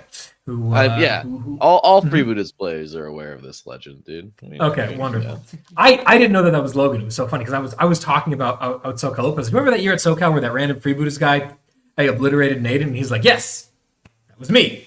I do indeed. Yeah. Yeah. I was there. It is I. Was like, oh, my apologies, Your Highness. Like I was not aware of your game. But yeah, super cool to see him put in work. He's an awesome dude. We had a great time. That's one of the sentences of all time. Anyway, but yeah. So overall, we end up coming out of this 109 to that would be 109 to 71. Solid performance. Couple of games really swinging up, not too much swinging down. 51. Yes, sorry, out of 160. So 151. Very, very solid victory here. Bunch of upswings, not a lot of downturns. Overall, real good. And that concludes day 1 there. How are we feeling, Lucas, going into day 2? We're breaking out the what do we have for dinner night 1? Oh, that would have been that we ordered in. We had all the crazy cheeseburgers and whatnot. How are we feeling? Pretty good. Day one was pretty fun. It was a lot of tipping point and a lot of like gun staring contests, which was never like the most exciting games in the world. Totally. But it was fun to get to deliver, right? Like in the matchup where things went a little south, I still got an 8, which feels good. And in the matchups where things went a little bit in my favor, I was able to hit the gas pedal and get 14 to 15. So confidence is high. I think the team's also feeling pretty good. A lot of our academy folks have played into some matchups where they had greens and they came out with big scores, and that's always like a big confidence builder when you're getting started in a big team like Team USA. So yeah, they're all feeling pretty good, and there hasn't been really any like everything's gone wrong moments yet. We'll get a couple of those in day 2, but overall, people are feeling pretty good about where we are. So in the morning, I think we know that we're going to play against England, Mm-hmm. and that'll be interesting as well. I think their team is pretty interesting. There's not a lot of like returning veterans. There's like some new folks that are being trialed, a lot like USA, and then there's some like old guard folks as well who are coming in playing, which is fun. So yeah, excited to get to play against them. They've got a squirrely ass comp. I don't know what the fuck they were doing. Yeah, totally. England has gone through quite a bit of a remake.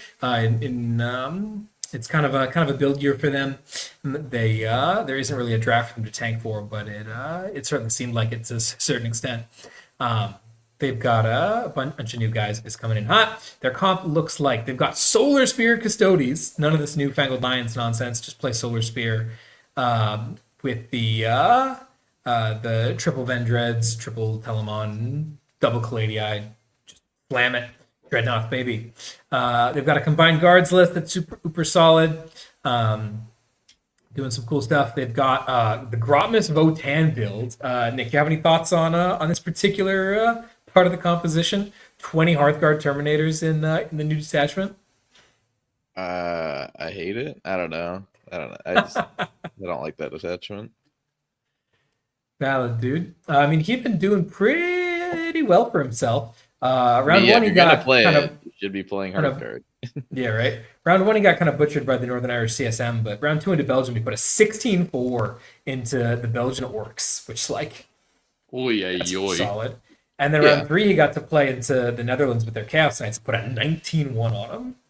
I did hear through the grapevine that he had me marked as a GG, which was It would have been funny. I mean, the Hearthguard are the part of Votan that CK are most scared of by far. Mm-hmm. So the detachment that buffs them probably does a good job. Yeah, 6-inch Deep Strike is the hell of a drug, dude. Especially for a unit like that. Yep. Very cool. Anyway, after that, they've got a tactical Orcs build. Much like everyone else, this one does have Zodgrod. They've got Index Death Guard. Similar to ours in that it is no PPCs, but not similar to ours in that it has 2 squads of 6 Death Shroud Terminators. Stop doing this, Death Guard players. I know he did very well, but like... Anyway, they've got a Coterie EC list like everyone else. It's very good. They've got a Raiders CSM list with 18 Noise Marines because 12 was not enough. And then they've got a Death Watch list, which I think was kind of the thing that a lot of people were really curious to see in action. So far up until this point, he had just been a draw fest, 9-9-10, but definitely I think that was Chewy playing Death Watch. So a veteran player playing an army that people may not be as familiar with can certainly be something to be worried about. So we had to be careful with who that got paired into. What do you think of your matchups into this comp, Lucas? Let's see here. Looks smooth sailing. It looks pretty good. This Death Watch, to be fair, should probably be an orange. We did downgrade that when we played against Belgium the next round, who also had Death Watch, spoiler alert. Wait, this one's different. This one's not nearly as scary. Yeah, I don't know. It sustained army wide, tons of rerolls, kill things very efficiently without being downy guns. Tends to be kind of problematic for CK. So that one might honestly be a little worse. But overall, like I'm feeling really strong into their guard. I'm feeling really strong into Death Guard, like we've talked about. EC was also something that over the course of the weekend I just upgraded, even though I never played against it. Like everyone on the team was shitting their pants. And I consulted with John a little bit, and he thought that was a little bit better for me. So I marked that up to a green. And then Renegade Raiders, again, somewhat similar to the list I'd played previously, a little bit less gun. In particular, no Vindicators and no Abaddon, which means the Overwatch threat is less scary, so I can go for those like early trading plays a little bit more reliably. And there's just less sheer firepower, so he's going to be able to gun me up a little bit more with his melee units, but I don't really care. So this one feels very good for me as well. The Votan, I put a respectful orange. That's how I usually rate my Votan matchup, with a little bit of upside. Here, it's probably just like a tie. Right, like as annoying as it is to deal with the Terminators, they still are just 2 wound dummies, and they have no AOC, so should be able to kill them pretty good. And then tactical as well, I have a Lucas, you absolutely have that marked as a yellow. What are you talking about? What? You have Gravis vote. You said respectful orange. It's definitely a yellow. Oh, a respectful yellow. Yeah, it's a tie. I think it's a tie. Anyway, yeah, for sure. Evidently, England man thought different. Yeah. And the tactical, I also have as a tie, just because, most people on the team are kind of shitting their pants. That works. It probably wouldn't be bad to have a CK play into it. So, totally. I also know both those armies really well. So, yeah overall feeling very confident. Yeah, that tactical orcs player's had a hell of a run up to this point. Round 1, 20-0s Chaos Knights. Round 2 gets 20-0'd by Liam. And then round 3 walks out of Custodians with 11 points. Like, what is happening to this man? So his list is a little interesting. He's got 2 squads of 20 boys, just to talk about it really quick. Oh, yeah, this list. Yeah, I think what he's trying to do is solve the tactical problem of we don't hold objectives very well because we're paper thin without a lot of OC. I don't think this solves that problem. 20-man blobs of boys are terrible. They die in 2 seconds, and they don't do any damage. Terrible is not the relevant word there, but they definitely do not solve that problem because they don't do the thing that it looks like they do. They're also made of paper. I just don't know what they do at all. 20 boys is 160 points. It is cheap, but I think you can spend those 160 points elsewhere. Yeah. I feel like you get comparable volume out of 2x5 flash kits that would do the same thing and also have the same number of wounds. For the same, how much are 5 flash kits? They 80? They're 80. Yeah, so exactly the same points. Yep.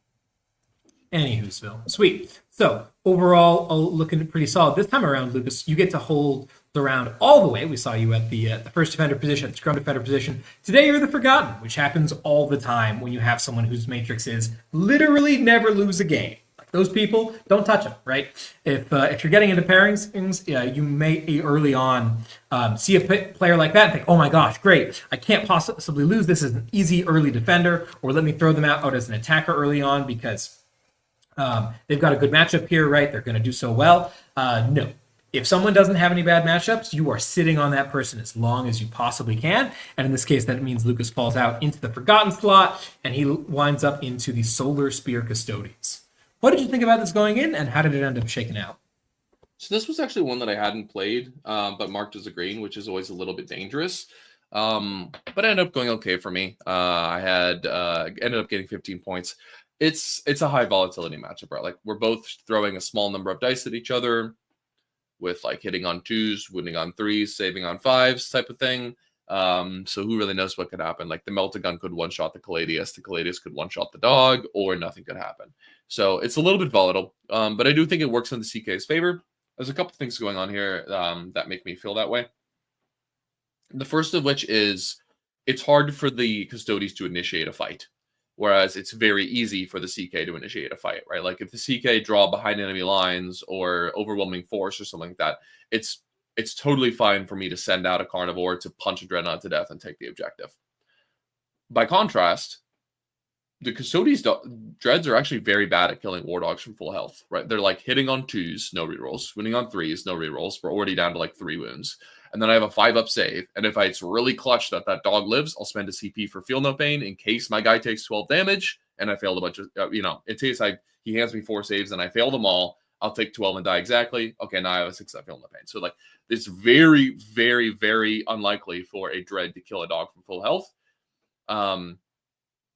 And also it costs a ton of CP to get him there, right? Like he's probably going to have to move through walls. He's probably going to have to advance and charge.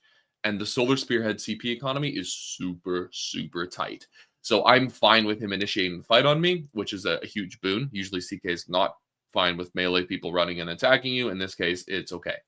So that's thing number one. And then thing number two is he doesn't have any trash. Right? Like there's no like Draxus guard unit. There's no wardens to hold down a flank. There's just 3 squads of sisters that are getting picked up for free over the course of the game with the mortar hats. So there's nothing really the Custodians can do to try to flip this game into the win for them. It's just to try to play for a couple of those scam moments.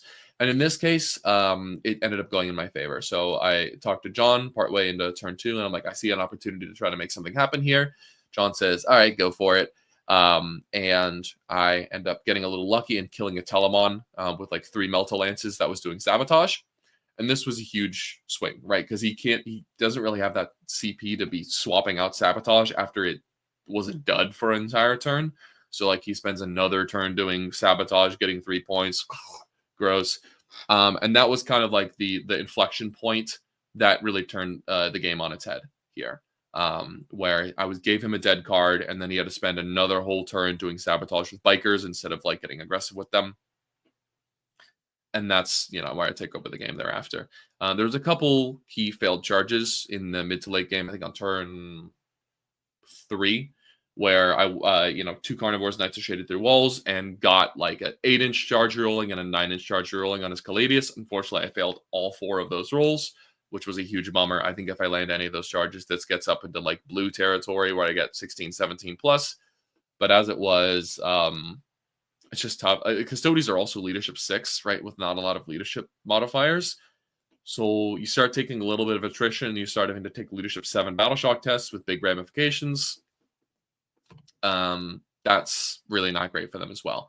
So yeah, I stand by this green, having played it now. There's some volatility there, like I said. Like if the Caladius just one-shot 2 dogs every single turn for the entire game, that's where it gets scary. But the Solar's really just waiting to see whether CK want to crash. And the CK have the OC to hold the objectives kind of regardless of what Solar do. So it's definitely a good matchup for the dogs. And that volatility, like you were saying earlier in some other matchups, only really swings in your favor, right? Like if the Caladii kill 2 each kills a dog every single turn, that can be a problem. If on one turn both Caladii point at 1 dog and it doesn't die, whoops, like massive problem for the Custodians.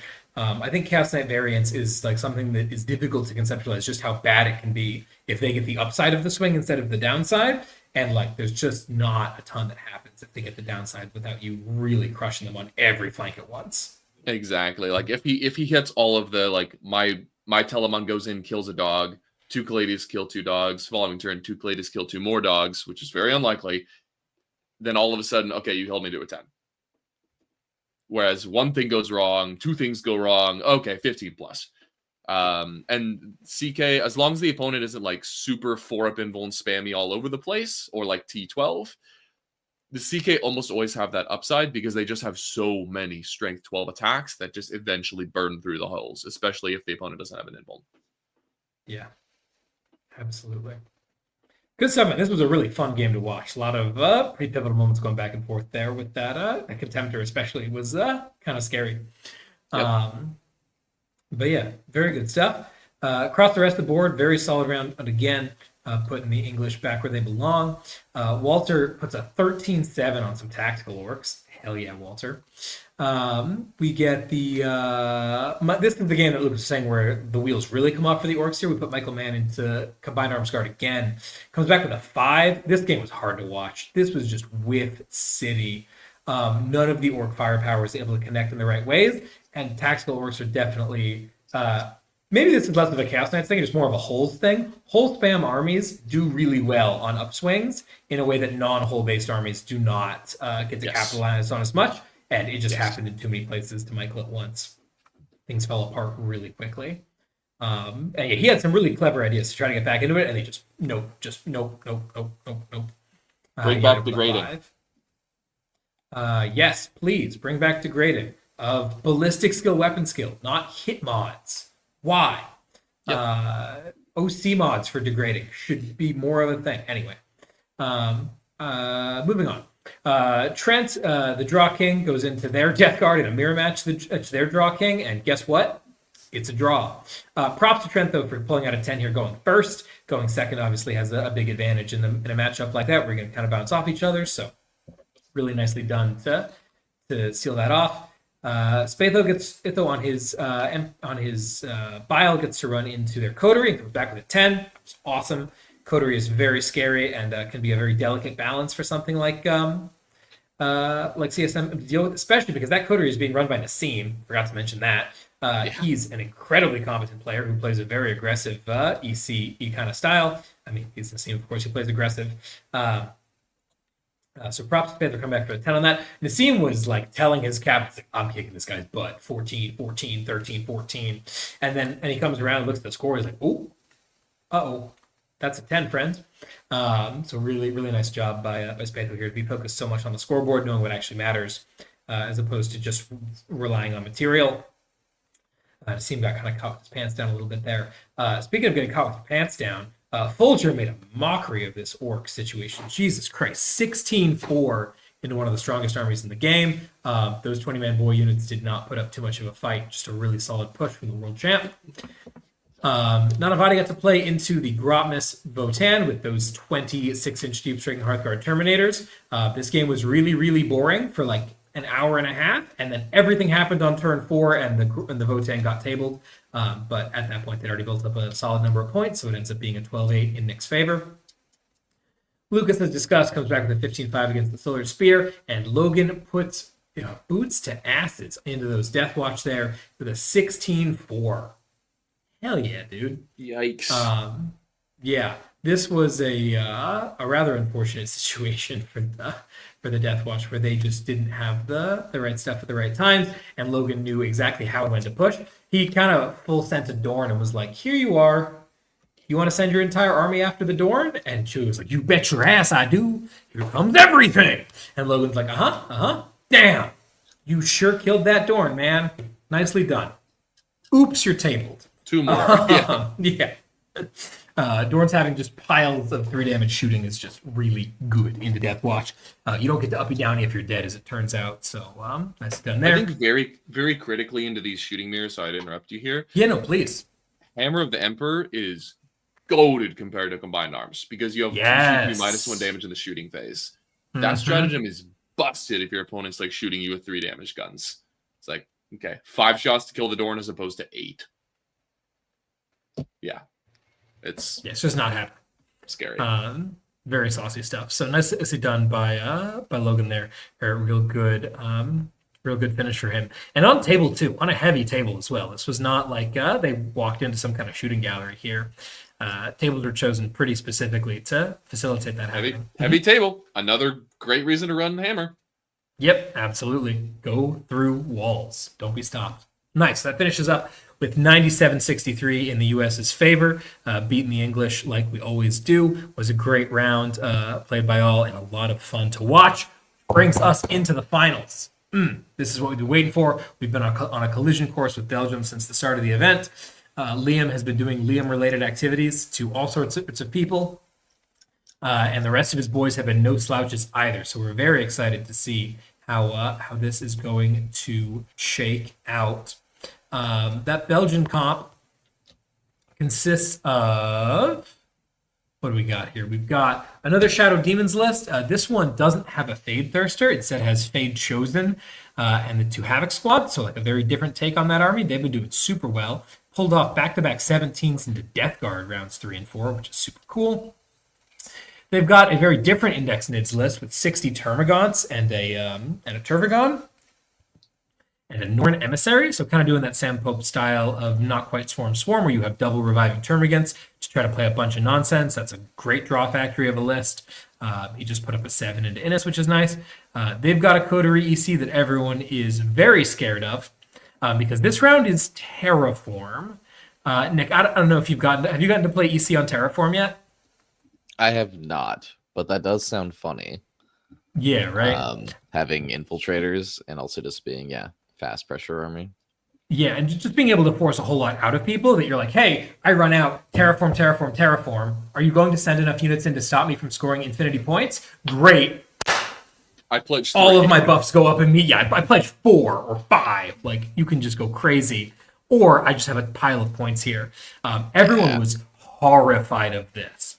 Our matrix and decodery on Terraform was double red, green, orange, yellow, double red, orange, yellow. Like, by far the scariest thing for anyone the whole weekend. And this guy was no slouch either. He was playing pretty well. Had been putting up some very solid scores. Just came off of a 17-3 into the Scottish guard player. So we were quite curious to see how that was going to go. And then, of course, we got to talk about the elephant, or perhaps more accurately, the giraffe in the room. Mr. Vietzel himself running Harlequins. Crazy list going on over here. What did you make of this? Trying to matrix it, Lucas. I see you settled on green, but what I the hell will is be going 100% honest. I don't know what this list does or is trying to do. I just prayed. I crossed my fucking fingers that I wasn't going to play into it, even though I was the one person on our team who had a green into it. I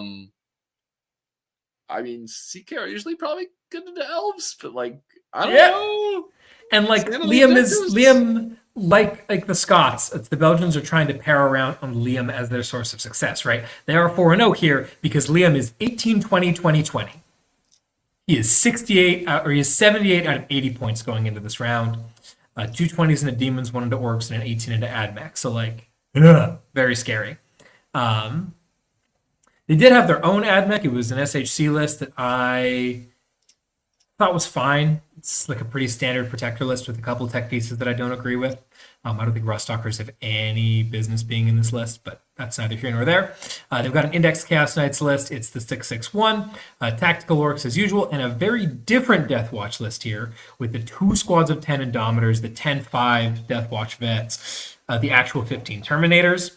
And this man had a very specific job this tournament, evidently, which was to hunt Chaos Knights. This dude played Chaos Knights in 3 out of 4 rounds. The 4th round was Death Guard. He lost 4-16, but his 3 Chaos Knight games were 18, 20, 20. Jesus Christ.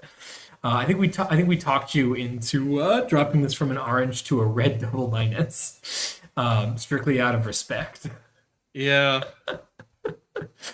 I kind of wanted to see this happen and see if you could do something about it, but like at a certain point, when a guy's hot, you just got to respect the data and move on, Yeah, for sure.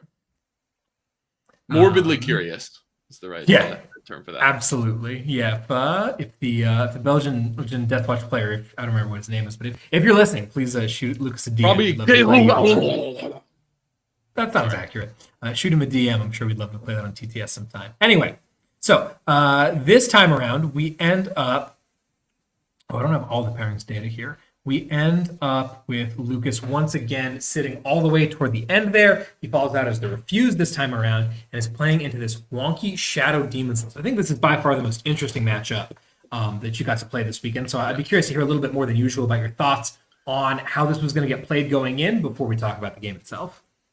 Yeah, so Shadow Demons is interesting. I played it previously in our scrimmage against Team Germany, which happened at the beginning of April. Demons is such an interesting one for CK because we're both Battleshock armies. We're both Battleshock armies that hate being Battleshocked. So inherently, there's a little bit of volatility there where like he's taking tons of Leadership 7 checks. I'm taking tons of Leadership 7 and 8 checks that really matter. So there's a little bit of inherent volatility there. But just to run through his full list, because like Tyler said, this is a super interesting game. He's got Be'lakor, 6 Nurglings, 5 Seekers, 1 Beast of Nurgle, 5 Fleshhounds, 6 3/3 Screamers. Screamers are fantastic demon players. You should be running at least 9 to 12 in every single Shadows list, in my opinion. And he's got an AC/DC brick with Scout. He's got a Chaos Lord joined to 10 Chosen with the Fade to Darkness. We've got 10 Cultists and 2 squads of 5 Havocs with Las Cannons. So the Chosen unit is unequivocally better for me than the Bloodthirster.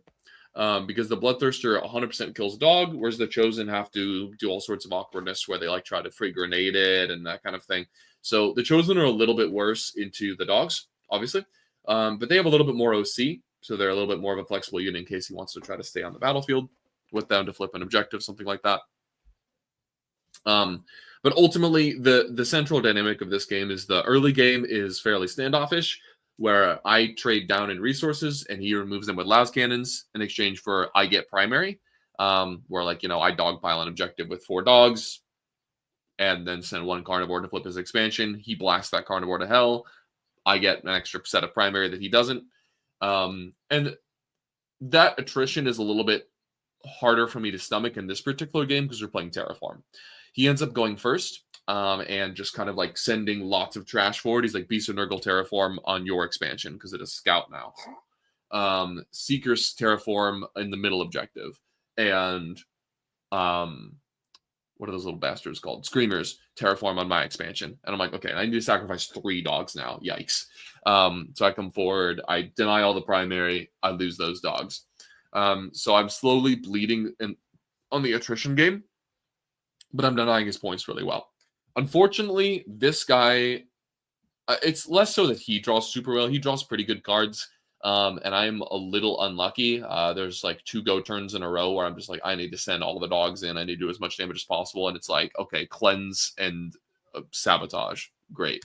Okay, next turn, establish locus and recover assets. Recycle, recover assets. Containment. I'm like, wow, awesome. All 5 actions in 2 turns. So that was a little unfortunate, which brought my score down a little bit. But overall, I feel like this match was fairly drawish. I kind of bungled this round a little bit. I failed to apply the lessons that I learned in our Germany scrim to this matrix. I think this matchup is like kind of tie-ish with some volatility, right? Like in the Germany scrim, I ended up getting a 15.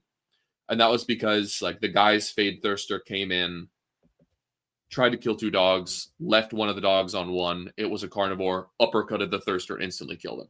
So like that was a massive swing in my favor. And there was also a couple others like Leadership 7 Battle Shock tests for him that were like 5-10 point swings. So those all went in my favor and resulted in me getting a 15 in the Germany game. I think that matchup's honestly probably about a tie. And here I end up getting, I think, exactly a 10 into Guillaume. I don't know how you pronounce his name. Funny ass language. But yeah, I end up getting a 10, which I think is about right. I lose the attrition war a little bit. He loses the points war a little bit. And then in the late game, he kind of gets a couple more primary swings that even out the game in terms of points, while I'm just kind of like scrabbling for points with my scraps. So, yeah, a really well-played game. I wish I was able to deliver on that green, but I think that's honestly just a little bit greedy. Maybe if I like go first and start 2 terraforms immediately and that's actually like hard to commit, that's where I could get up to like 12, 13 territory for me, but I don't know if that's really true. Yeah, Shadow Demons is really interesting. I think it's one of the armies in the game that's still being explored right now. That also has a lot of variety. Like, you know, for the most part, like people are settled on what's good in Ultramarines. Maybe you swap a unit or 2. People are pretty settled on what's good in CK or CSM. People are settled on what's good in Emperor's Children. Like a lot of armies are solved. I feel like every Shadow Demons list I see is like wildly different. In like 500 to 600 point type of like swaps. In particular in this game, the las cannons is something I did not play against before, and those are really nasty because that attrition is all of a sudden a lot worse for CK because you can't respond to the las cannons because they're low op 18 and there's tons of demons in the way. So they are just like pick up 2 dogs. Next turn, pick up a dog. Next turn, pick up a dog. Like they're just winning that attrition war. And then in the late game, once you finally like your scraps are hiding and you're out of position, okay, uppy down to the las cannons and they finish you off. So that's a really cool unit. I made some cool plays to like Knights of Shade Brigands instead of Carnivores to like zip over walls, get with an 18. And there was one hero Brigand in this game that popped the fuck off. And he Knights of Shaded over and annihilated an entire squad of 5 Havocs, which was dope.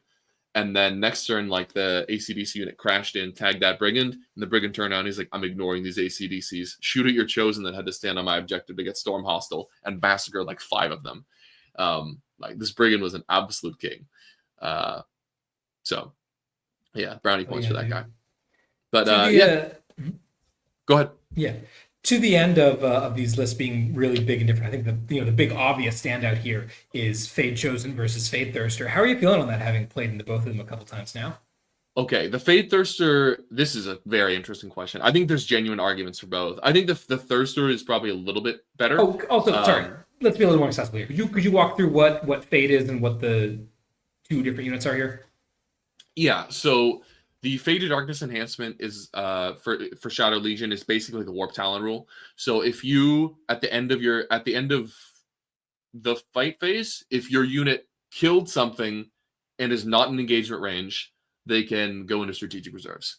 And then in Shadow Legion, all of the CSM that you have Deep Strike. So these guys basically go in, they kill a screening unit, they disappear. And that's it. So that can go on anybody. That could go on your Lord. That could go on a Bloodthirster. Those are like the two big things that there's some, discussion on. Most people have settled on the Bloodthirster. He hits harder. He's faster. That's like basically the reasons too. He's a little bit tougher as well because of that 4-up invuln. The Chosen are a little bit better at just like clearing through a horde of 20 guys, which is kind of nice.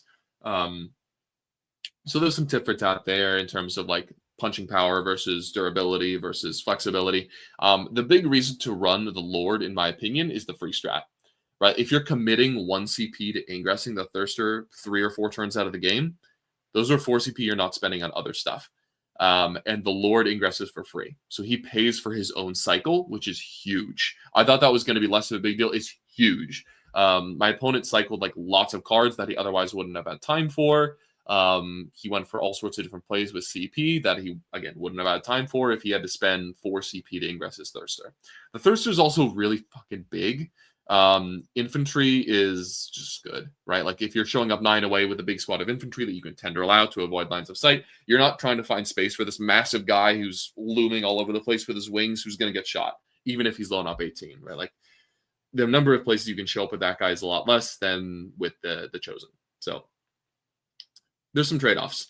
I think there's good reasons to run both, but this guy really sold me on the Chosen. They're a cool ass unit. They also have some good shooting, right? Like not super reliable, but if you need to like gun down 5 rats on your way in to kill your main target, like Chosen can do that. So yeah, I think there's good reasons to run both. I see it. And then the second question I had on this game was, y'all both have some interesting battle line options. How relevant did Swift Action end up being? Not really. He not really that. I mean, he doesn't have any battle line, right? What does he not? He's got like cultists. Yeah, I just mean like you usually cultists aren't relevant in a game because you can mortar them away, but you can't in this case. So I figured they might be able to do the some lone off cheekier 18 late is game the problem. stuff. Yeah, he was able to like lurch forward and try to do a terraform. But at that point he was in the mid board and I picked him up with a brigand. So it wasn't a super big deal for him because I had gone second and he put a lot of pressure on me to start acting right away. Swift action wasn't mega important for me. So honestly, not all that impactful. I got an early terraform. I got a terraform off going into turn 3. But it did not require me to advance onto the objective. So swift action is okay for Chaos Knights, I'll say. It definitely it probably is a bigger deal for like Imperial Knights where their mobility is a little bit less. Like they don't have the extra 2 inches of movement on the Carnivores. They can't go through walls. So the advance and act is probably a little bit better there. But Stalwarts would have been insane. I'm glad there's no real missions with Stalwarts because that is I'm pretty sure I mark all of my matchups up 1 differential, like 1 color, playing Stalwarts. It's just so dumb for Chaos Knights. I have not gotten a chance to play Stalwarts with Host yet, but like I'm salivating at the thought. Like, yeah, bro, please. It's a little dumb. Yeah. Yeah. Very nice. Cool. Well, this round in total was nothing like any of the other ones, right? So far, these have been a lot of like everything's flat. We got a bunch of good wins. A couple of them popped off. Awesome. Maybe something fell through the cracks. That's okay. No. This was haymakers in both directions. Only 1 player hit Matrix in this round. Obviously, like describing getting significantly more points in Matrix as missing Matrix is somewhat disingenuous, but like there is only 1 color that lines up between prediction and result here. It was a crazy round. We had Walter going into the Emperor's Children again, which last time, if you remember, he scraped out at 10, and he was like, man, I'm going to get rocked. It's a really bad matchup, and this guy's really good. And yet he somehow walked out with a 14. This was the craziest game I've ever seen of Warhammer played. I don't know, man. He got dwarfed. Walter tabled him. I think the EC guy straight up trolled this game. Not to talk shit, but yeah, he forgot that terraform was the mission.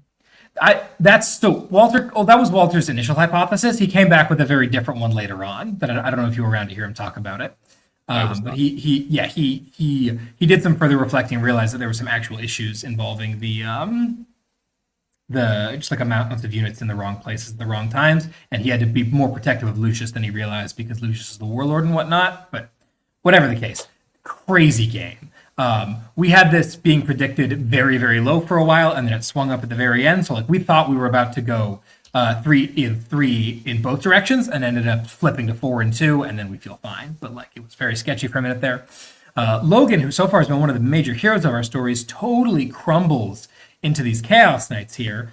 We've talked about how Chaos Knight's Guard can be pretty Chaos Knight favored, and this was definitely one instance of that. He ends up losing 19-1 on a heavy table. Like that hurts. Spatho gets to play into Admech, and I'd played this matchup into Anthony. Like it's not good, but also I don't like this Admech build that much. And then also I really disagree with how this Admech player played it. And Spatho got a 20. It was very sad for the Admech. Just got run over. Folger got to play into the Tyranids list, which again I was super excited about. 60 Gaunts and a Turvagon, super fun. Terrible matchup for them. I don't know why they accepted this. Like I think they really should have accepted you here, Lucas. I know that this is by no means a Tyranids favored matchup, but like, man, the downside of the Custodes is much bigger in my mind than the downside of the Chaos Knights. Like, yeah, come on, ouch, 19-1. Nanavati gets thrown into the Tactical Orcs, which is great. That's a really good blunting position for him. He walks out of that with a 10. 2 thumbs up from us for that. And then our blunting king, Mr. Trent, with his Death Guard holes, gets fed to Liam VSL, who is, of course, scrum defending, with his Harlequins. For those of y'all who don't know, the player with the, I jokingly like to say the most fragile ego, but what I really mean is the guy who you need to get the biggest score, very often finds himself in the scrum defending position, and he took Trent. Trent did his best to hold this to a draw, ends up coming back with a 5, which on paper sounds bad, but in practice is awesome. We love that. He ends up getting scammed a little bit here by Liam pulling off a secret mission. Trent I think he didn't really understand how the secret missions quite worked, and was convinced that Liam had to hold the middle, but actually was able to do command insertion and pulled it off, which picks up 4 diff. This suddenly went from like a 9 to a 5. But so it goes. Michael Mann gets his redemption arc after some not great. It shows up against the guard there. Gets to slam some Death Watch. Puts a 17 down on what he had predicted as drawish. That guy played a little bit more aggressively than he should have into the Orcs, as it turns out. And Lucas walks out of those demons with a 10-10. At the end of that, if you were keeping track, we somehow ended up with 96 points. But, oh my gosh, what a crazy, hectic round. This is the first time I looked at this. Holy shit. This was insane to see from the top down. Nothing was going as planned. No one is giving us the scores that we're expecting here. We have completely forgot about whatever predictions were and are just telling people to play good Warhammer. 2 10s, a 1 and a 5. Yep. A 14, 17, 19, 20. Yes. Huh? Yep, we got 17, 19, 20, and we couldn't break 3 digits. Terraform is such a good mission. It's such a good mission. Yep. It's certainly one of the missions of all time. Honestly, it's one of those that I feel like has just completely dropped off a cliff for me. Because when I first read it, when Pariah came out, 10 months ago, remember whatever, that? I thought it was so cool. Yeah, we played like an orc. I think it was like I don't know if it was Orcs. I think it was like an Orcs Vanguard game we played on Pariah really early on Terraform. We're like, this is so cool. Like, what are the Lictors and the Storm Boys gonna do? Are they going to go for the Terraform? How will we react? And then now we're like, wow, this is dumb. Oh, you went first. Nice. Yeah, cool. I want to play this mission with GSC so bad and just be like, oh, turn 1, 20 neophytes run up and terraform my expansion. Great. Turn 2, I terraform the other 2 while obliterating you. Anyway, cool. Moving on. Really, really fun stuff here. Crazy good round. Really well played by the Belgians. Really proud of the Americans here for pulling through. We end up with another 96 here, which does mean at the end of the day that I don't think we had a single round that was lower than like I guess the Scots were our closest score with a what did the Scots put it into us? Something else. Anyway, like an 80 something we got into them, like an 87, I think. So real good run overall. We do finish out the event on top. Nicely done by all the Americans. Always feels good to pick up a W. And really felt like we were, establishing some good dominance on the international scene after a not quite as strong showing at Pirate Cup. Very excited as we move in, and the team season really starts heating up here. So, Lucas, how are we feeling at the end of the day here, finishing up the event with a big dub up for the Stars and Stripes? Great. Yeah, this is my first like international win with Team USA of the 3 events I've gone to so far, traveled to. So it feels really good. And also what feels the best is that, especially like you said, comparing this to Pirate Cup, where like the performance from especially from a lot of the academy players was like all over the place. Like there were some gems, there were some good moments from different players, but a lot of it was just like, what's happening? And here it was like, okay, Folger slammed. Okay, Spatho slammed.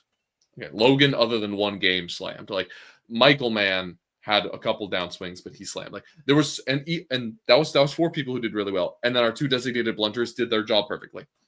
Like there was not one person who dropped the ball, which was so fucking cool to see, and really reassuring for this upcoming team selection. In chatting with some of the other starters, is like it's now we're like spoiled for choice. Like who the hell is going to make it? It's super cool to see that we have some really really compelling options. So yeah, feeling great overall. In terms of my own performance, tied a game, lost a game narrowly, and then 3 pretty solid wins. Feeling pretty good overall. I always like playing CK, with some regularity. It's a fun army for me, but I can't just like play it regularly for long periods of time. It's a little bit.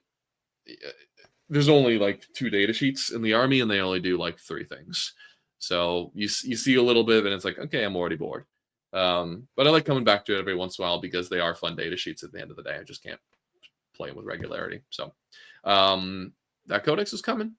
I am excited for it, and I hope there's some variety of the things we can bring and the plays we can make. But yeah, overall, it's just an army that I'll dip back into when needed for the team. Nice to have in the back pocket. I know I've still got the sauce when it comes to making the War Dogs work, because it's an important army to play well. And yeah, feeling good. Excited for the upcoming War Dog Brigivore? Brigivore. Okay, that's interesting. Somehow a brigand and a carnivore at the same time. That's exactly. Games Workshop really knows what Chaos players want, man. We can really see that from the recent Death Guard and World Eater releases, is that they know exactly what new models to push out. So a new War Dog would be perfect. We don't need any more. We don't need any more dogs. Just give us some. What about a designated Helverin kit with the armor, with the where you can take an auto cannon and a chain cannon if you want. Okay, that'll be kind of dope. We'll see. I'm excited. A lot of pieces moving around here. We've commented on USA selection is coming up. We'll have that announcement for y'all. Probably we'll talk about it in the next episode. Who we end up putting forward. It's going to be real exciting. Yep. I know it's going to be a pretty stellar race with a lot of great people to choose from. Much more exciting, frankly, than it was last year, in terms of just how many people we've got who are at the right level. So should be a good time. Nick, obviously, we're very excited about your up and coming team event. That'll probably be our next episode, breaking down on how that's going. How are you feeling going into that? Are you boys ready? Well, I mean, since this episode started, they still haven't filled their matrices out, so we'll see. Yeah, they got there to the end of the day. Go crack the whip, brother. Yeah. No, I'm excited. I know Alex is playing an army he's very comfortable with. Last event he was playing Death Watch and he was getting more comfortable with the idea of pushing a lot more. So I'm excited to see him, how he's come since February. Yeah, Tanner and I, it's going to be exciting, like we said, kind of coming outside of our comfort zones a little bit.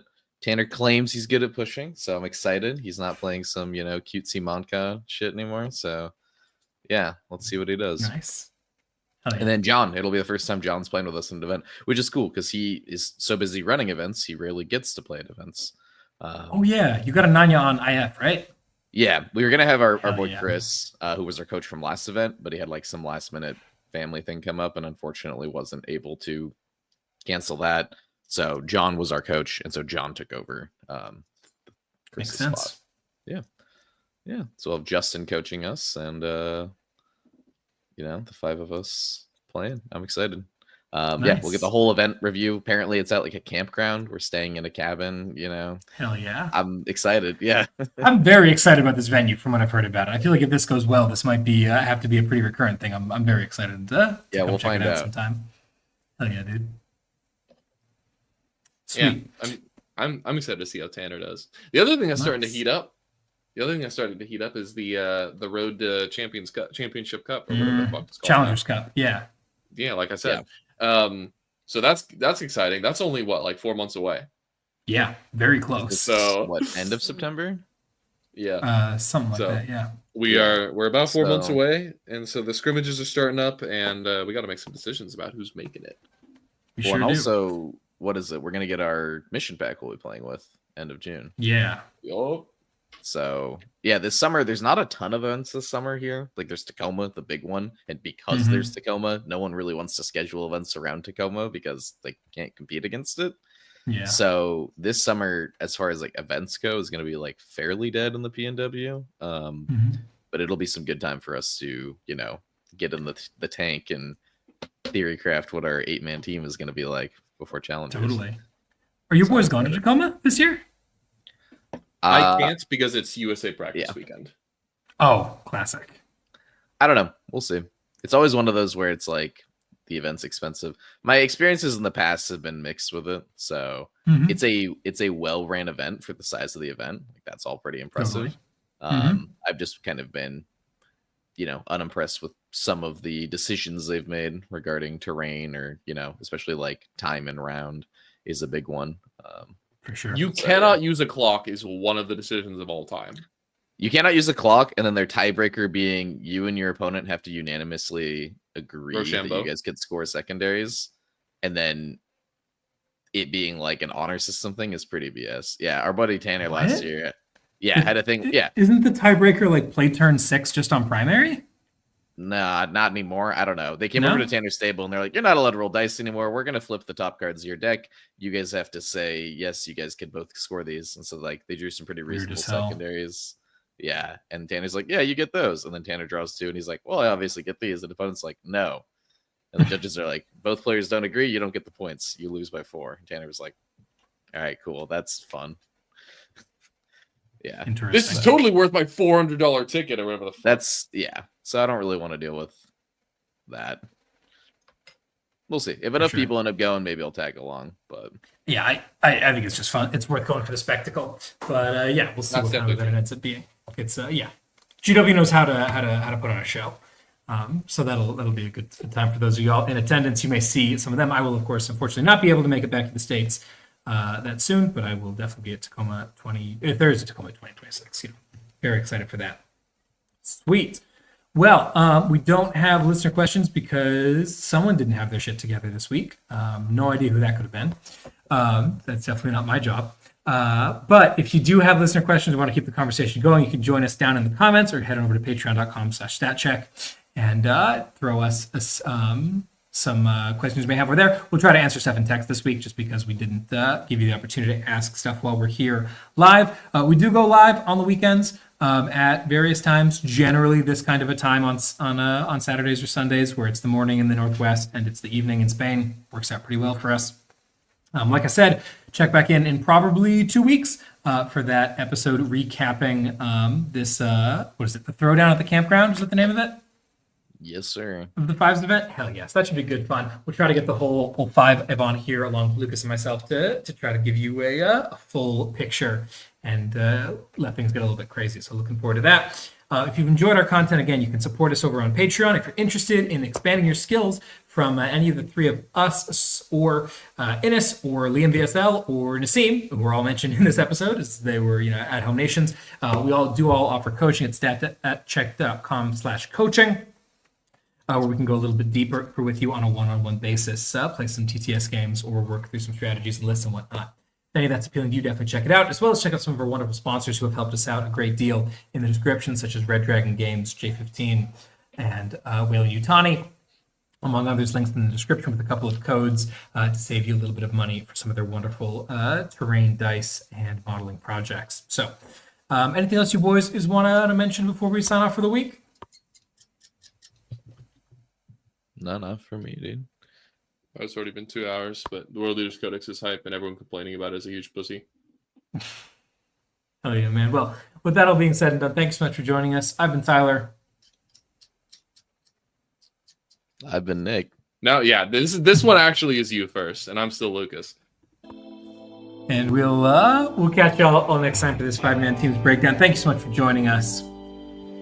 We got all sorts of nonsense coming up. Looking forward to it. It's Team 40K season. Always is. See y'all next time. Take care.